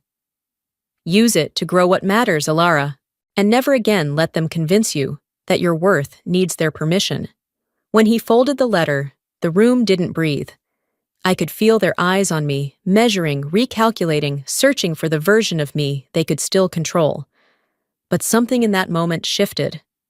I wasn't the quiet one at the end of the table anymore.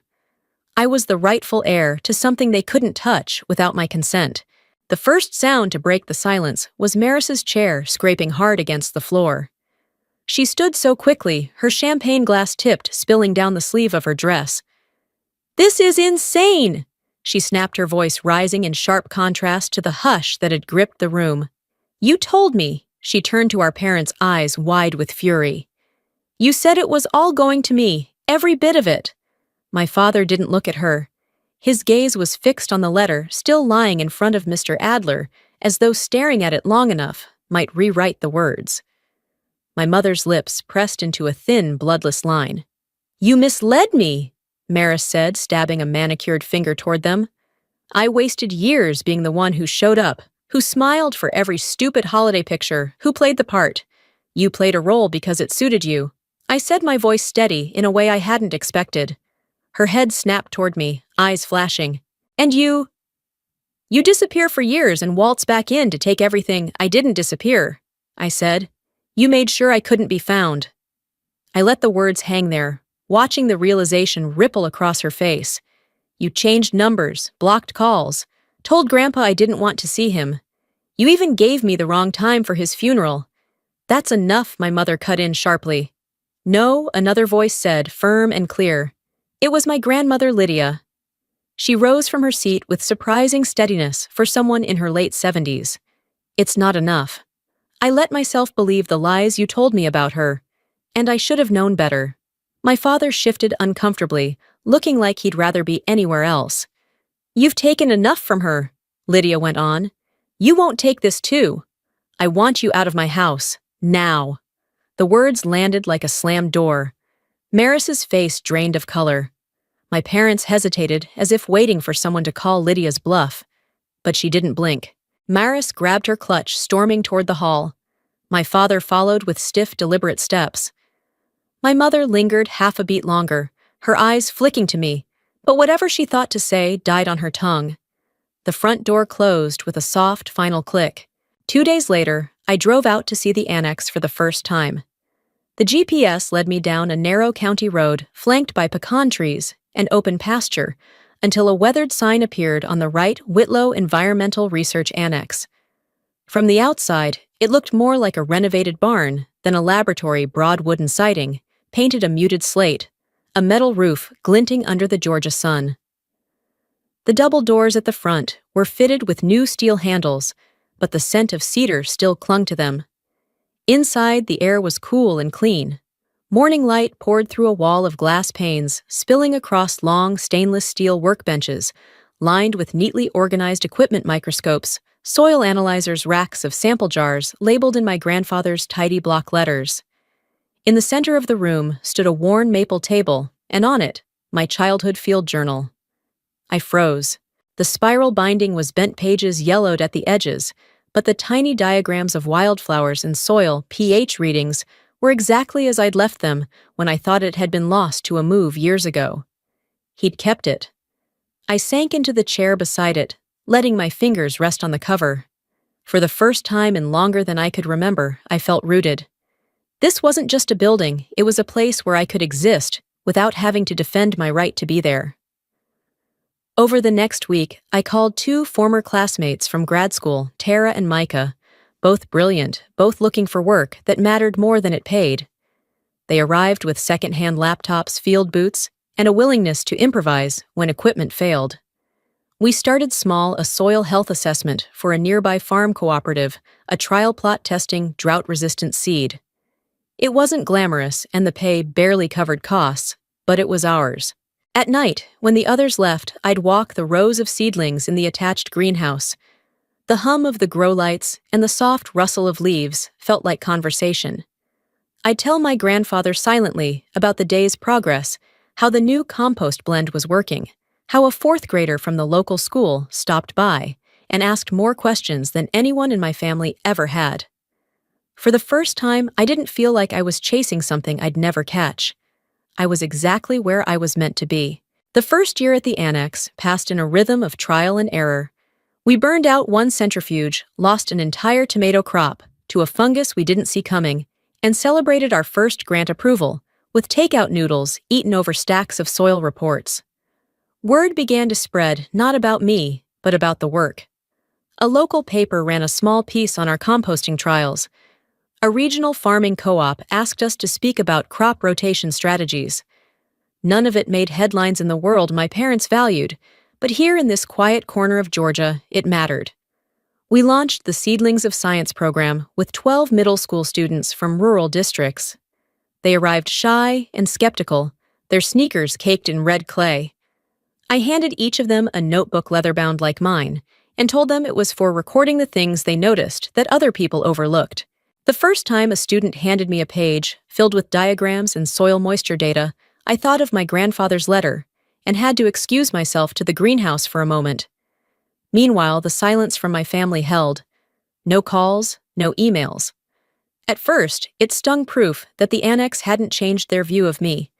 But over time, that silence turned into space, and space was something I could fill with work, not wounds. By our second year, the annex had partnerships with 2 universities and a grant to develop low-water irrigation systems.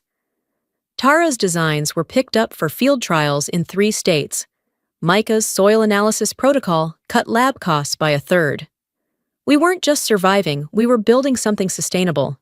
Every so often, I'd see my family's names in the Savannah Chronicle charity galas, corporate boards, Mary's giving quotes about commitment to community. I never reached for the paper to read further. Then one October afternoon, as I was showing a group of high school students how to calibrate a moisture meter, the main doors creaked open. Maris stepped inside. Gone were the designer heels. She wore worn boots and a coat 2 sizes too big. She looked around slowly, like she wasn't sure she belonged. "I just want to see it," she said quietly. I set the meter down and motioned for her to follow. Maris walked beside me, without speaking. Her eyes tracing the rows of seedlings, the glass tanks bubbling with nutrient mixes, the charts pinned to the lab walls. She paused at the student display board, where we'd hung snapshots from the Seedlings of Science program, kids bent over microscopes, holding up beakers, laughing with dirt on their cheeks. Her hand hovered near one of the photos, but she didn't touch it. "They look proud," she murmured. "They are," I said. "They've earned it." We moved into the greenhouse wing, the air warmer and sweet with basil and tomato vines. At the far end, a community garden spread beyond the glass walls, raised beds built by volunteers, families harvesting lettuce, a father kneeling beside his son to plant winter greens. Maris stopped again, watching a little girl carry a basket almost too big for her arms. "I don't expect you to forgive me," she said, her voice low. I waited, letting the hum of the fans fill the space between us. I wanted to see what he built for you, and what you've done with it." There was no performance in her tone, no polished edge like at family dinners. Her fingers twisted the hem of her sleeve, a nervous habit I'd never noticed before. I didn't offer absolution. Instead, I handed her a pair of gloves from the rack by the door. "If you're going to be here, you might as well help." That first afternoon, she worked quietly alongside the other volunteers, pulling weeds and hauling compost. She didn't complain, didn't try to explain herself. Weeks passed. Twice a year now, Maris returned to help with the student science camp. She taught them how to present their findings, how to stand tall in front of a crowd, skills she'd always had, now put to better use. The kids called her Coach M. She never said she was sorry in so many words. But she kept showing up, and in its own way, that meant more than a speech ever could. Our parents stayed silent. The distance held. And for the first time in my life, that didn't feel like loss. It felt like choosing peace. By the 4th year, the annex had grown into something my grandfather might not have dared to imagine: 3 greenhouses, a soil analytics lab, and trial fields stretching past the pecan grove. We were publishing in journals, speaking at agricultural conferences, and quietly changing the way small farms handled drought and soil loss. One crisp autumn morning, I stood on a stage in Atlanta, accepting a national award for climate innovation. I wore a navy suit, and in the inner pocket, my grandfather's pocket watch. The chain was warm against my palm, the weight of it steadying me as the applause rolled through the hall. I didn't see my family in the audience, and I didn't expect to. That chapter of my life had been closed by my own hand. Still, as I stepped down from the stage, I thought of that first day in the law office, the check sliding across the table, my mother's silken dismissal, the envelope with my name in my grandfather's hand. Back then, I'd let them decide who I was. Now, the measure of my worth was in the seeds we'd planted, the students who believed their ideas mattered, the farmers who'd survived another dry season because of our work. Sometimes late at night, I'd walk to the far end of the property, sit on the bench my grandfather built, and look up at the stars. I'd hear his voice in memory grow what matters. I was. And I would never again need their permission to keep going. These days, the annex hums with a life of its own.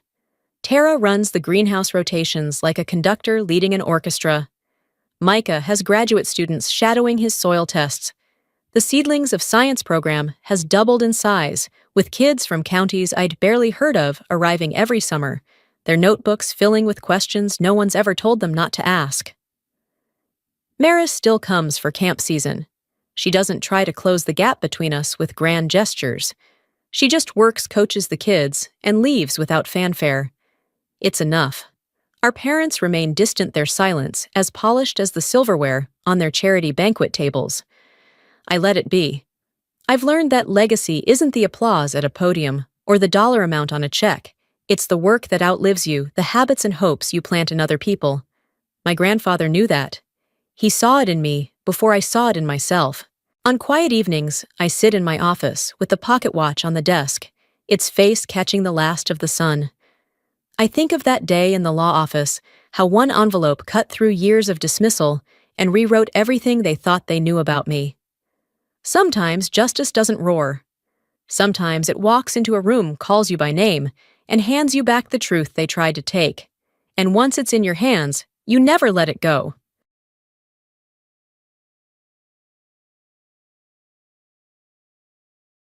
They called me the helper, not Rowan the structural engineer, not Rowan who handled permits and design and paid the deposit when Mom's bathroom caved in. No, just the helper. And they said it with a smile like it was sweet. I was 32 in a long black dress I'd hemmed myself the night before. The rooftop lights flickered above me, and everyone around the table raised their glasses. Jasmine had just gotten a promotion director of something at a media firm. She wore pearl heels and a beige pantsuit that probably cost more than my power tools. Mom stood up, beaming. To Jasmine, she said, for being brilliant, focused, and such a light in our family. Everyone clapped. Jasmine glowed. And to Rowan, Mom added, for always helping, for lifting chairs, for fixing outlets, for always being there when we need a strong back. They laughed. That kind of laugh where no one checks if you're laughing too. I took a sip of water, nodded once, and stared down at the linen napkin I'd folded that morning alone before anyone arrived. That night, I said almost nothing. But what I didn't say, it was the beginning of everything they never saw coming. My full name is Rowan Lee Vance. I've held a state engineering license since I was 26. I work with foundations, retrofits, water load analysis, things most people never see, but still rely on every single day. And in my family, none of that ever meant much. To them, I was the one who carried boxes during moves, who knew a guy when the deck started to rot, who rewired the garage for Aunt Denise, when no one else could be bothered to read an instruction manual. That's what I became useful. Not respected, not equal. Just convenient. My younger sister Jasmine was different. She had the right smile, the right rhythm, the polished language.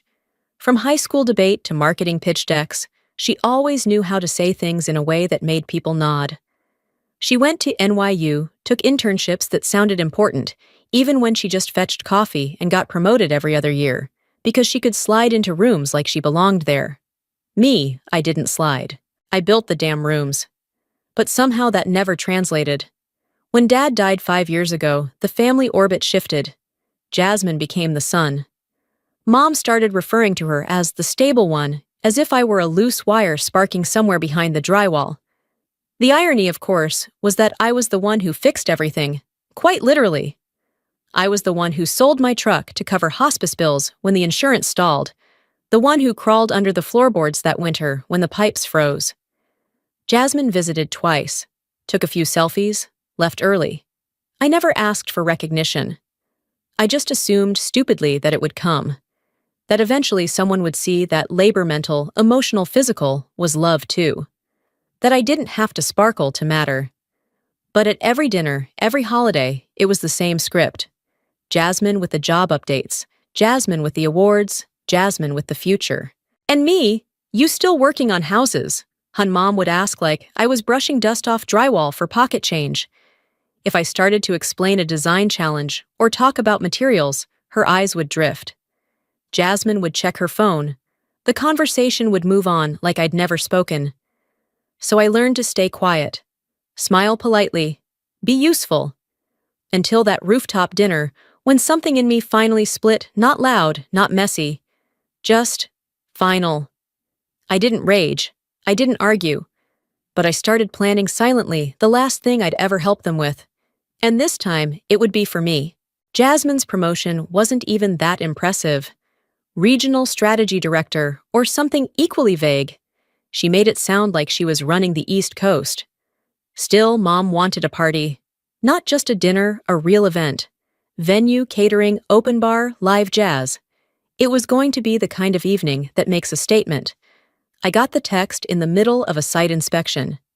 Jasmine's big night, hope you can help make it shine. The word help was doing a lot of work there. A week later, Mom called with her usual false casual tone. I've already put the deposit on the venue, but the floral wall she loved is a little outside budget. And the shuttle service for Nana and the aunts, we might need to chip in if we want everyone to come. We of course meant me. I wired the florist myself. I arranged the shuttle van. I even designed the welcome signage and printed it on thick mat board. Not because I wanted credit, because I wanted it to look right. If something had my name on it, even silently, I wanted it to be clean, solid, done well. The day of the party, I arrived 3 hours early to oversee setup. Jasmine hadn't shown up yet, but her name was already everywhere. On the cake, the place cards, the signature cocktail menu, the jasmine spritz elderflower, and sparkling wine. I checked the lights, made sure the sound tech had everything he needed, and reminded the bartender to watch out for Uncle Terry's tendency to overpour. I did it all in black slacks and a work shirt, hair pulled back, no makeup yet. I didn't mind. I was in my element. At 6, I went into the bathroom, changed into a long black dress. I'd stitched the hem on myself. I reapplied some lipstick in the mirror and studied my reflection, composed, invisible, prepared. The party began.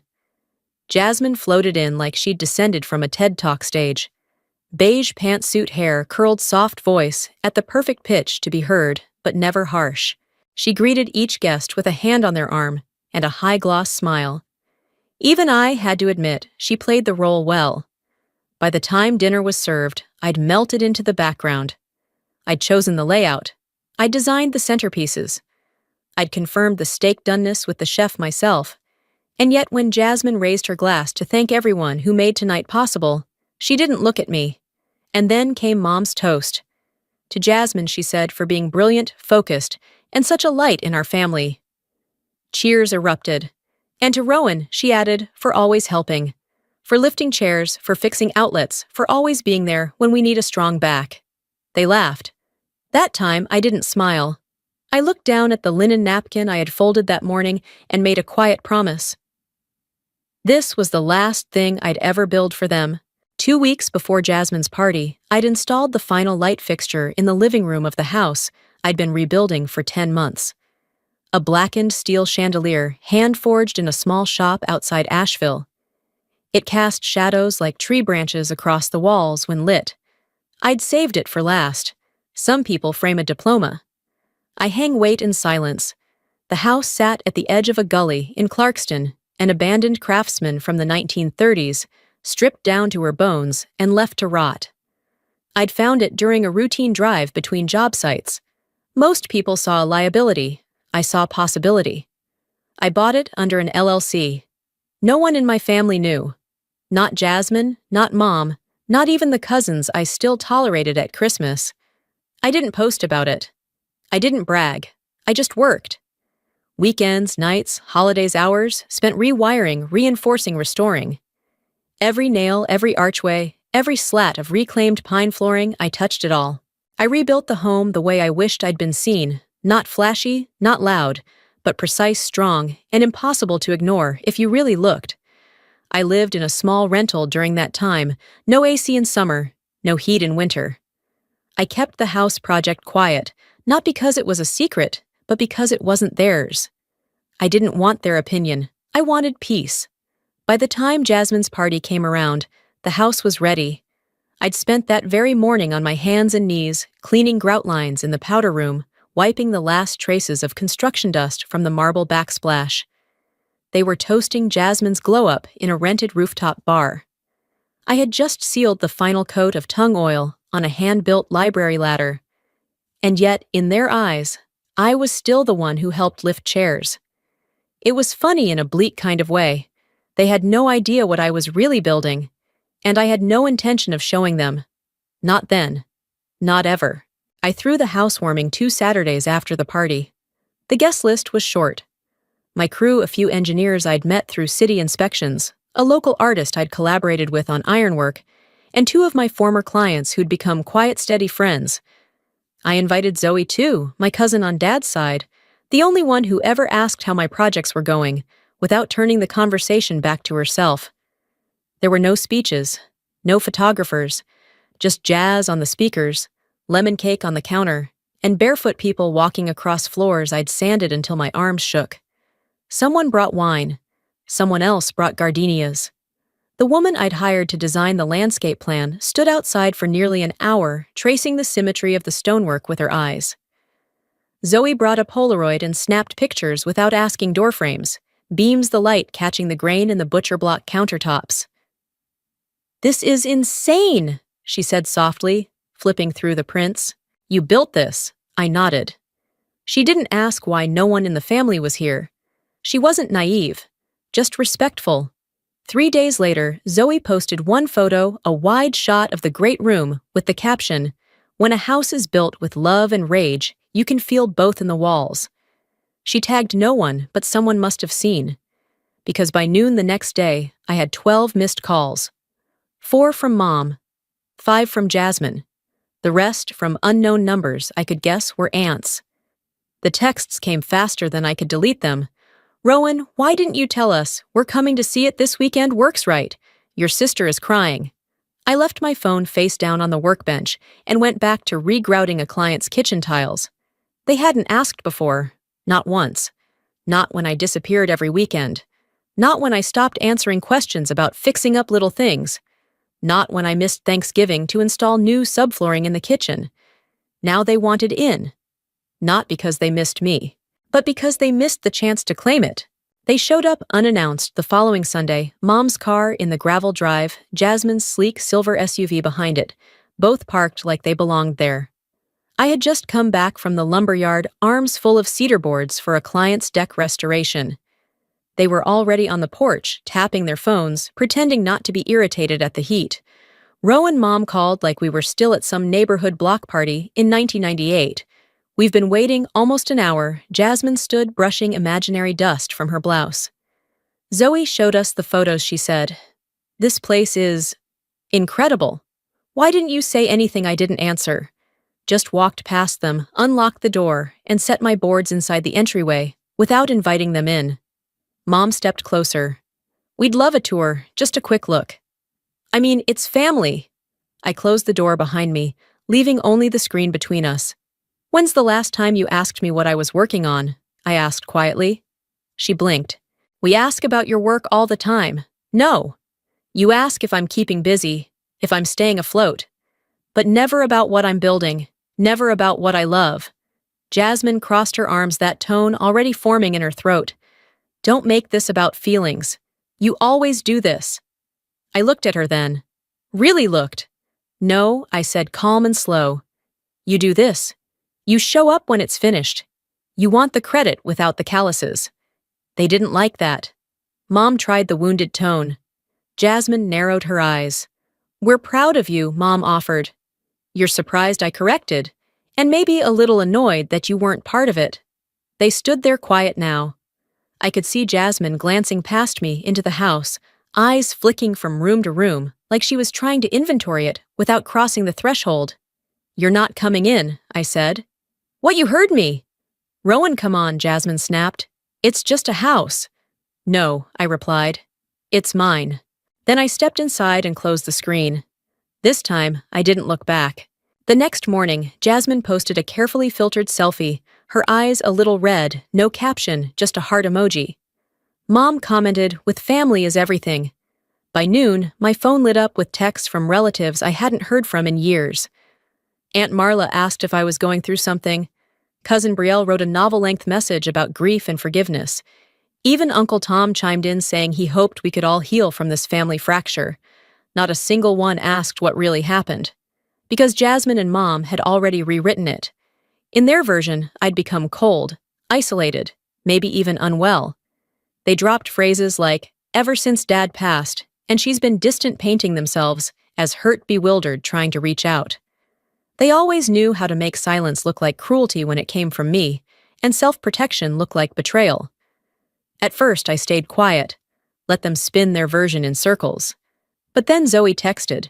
She'd overheard Mom at brunch, saying I'd gotten lucky with a property and was letting it go to her head. That was the phrase that broke me lucky. So I did what I'd sworn I wouldn't do. I posted.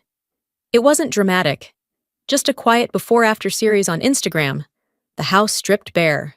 The broken windows, the water-damaged walls, then the rebuilt kitchen, the finished trim, the steel light fixture in the living room. I wrote I bought this place a year ago. Worked nights, weekends, holidays. I scraped rot out of beams and sleep out of my eyes.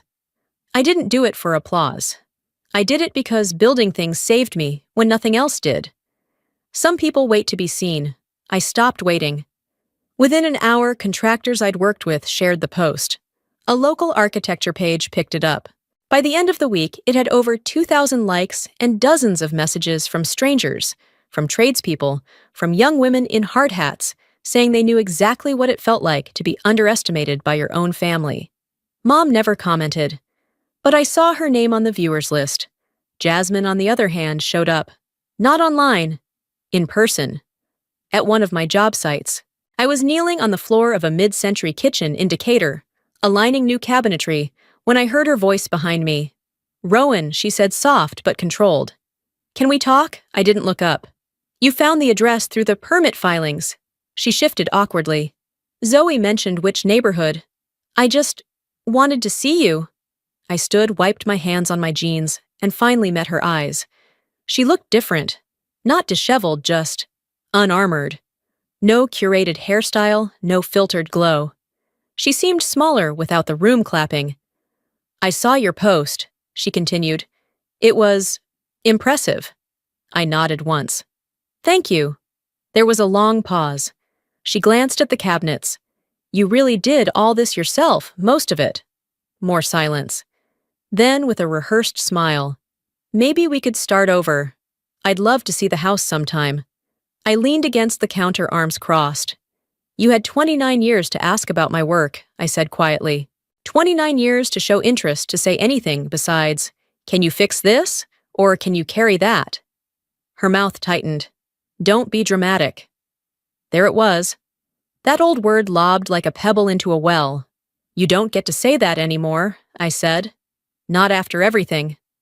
She stepped back slightly, her voice sharper now. So what, you're cutting us off forever because of one dinner? I shook my head. Not one dinner. A pattern. A lifetime. You just finally noticed it, because now other people see me too. She looked wounded, but it felt performed. Familiar. Then she played the last card in her deck. Dad would be disappointed, she said, flat and final. I felt the floor beneath me, solid and square. The walls I'd leveled, the structure I'd anchored. I thought of the house still quiet on its hill, waiting for no one. No, I said. Dad would be disappointed that I waited this long. Jasmine didn't reply. She turned and left her heels, clicking across unfinished tile. I didn't follow, didn't call after her, didn't explain. Because this time I wasn't the helper. I was the builder. And I wasn't building for them anymore. The house breathes in quiet now. No footsteps I don't invite. No voices telling me who I'm supposed to be. Most mornings I make coffee barefoot, the floor warm from sunlight. I trace the seams between planks I cut, sanded, sealed. They hold. So do I. The Instagram post still circulates, contractors, young women in trades, even a few clients who said they cried reading it. I never meant to inspire anyone. I just told the truth. Mom hasn't come by. Jasmine hasn't called. I haven't missed either of them. Sometimes people ask if I regret not letting them in. I think about that day on the porch, Jasmine's narrowed eyes, Mom's tight smile, their need to be part of something they never helped build. No. I don't regret keeping the door closed. I regret thinking I ever had to open it. This place isn't revenge, it's restoration. It's where I learned that being unseen by people who love their own reflection doesn't mean you're invisible, just misrecognized. I don't wear that anymore. Now I work slower. I take jobs that challenge me, not just pay. I train apprentices who remind me of myself at 22, sharp-tired, and waiting for someone to tell them they matter. I don't tell them, I show them. Because that's what building is in the end. Not just shelter, but proof. Proof that you were here. That your hands did something real. That even without applause, the work stands. And so do you.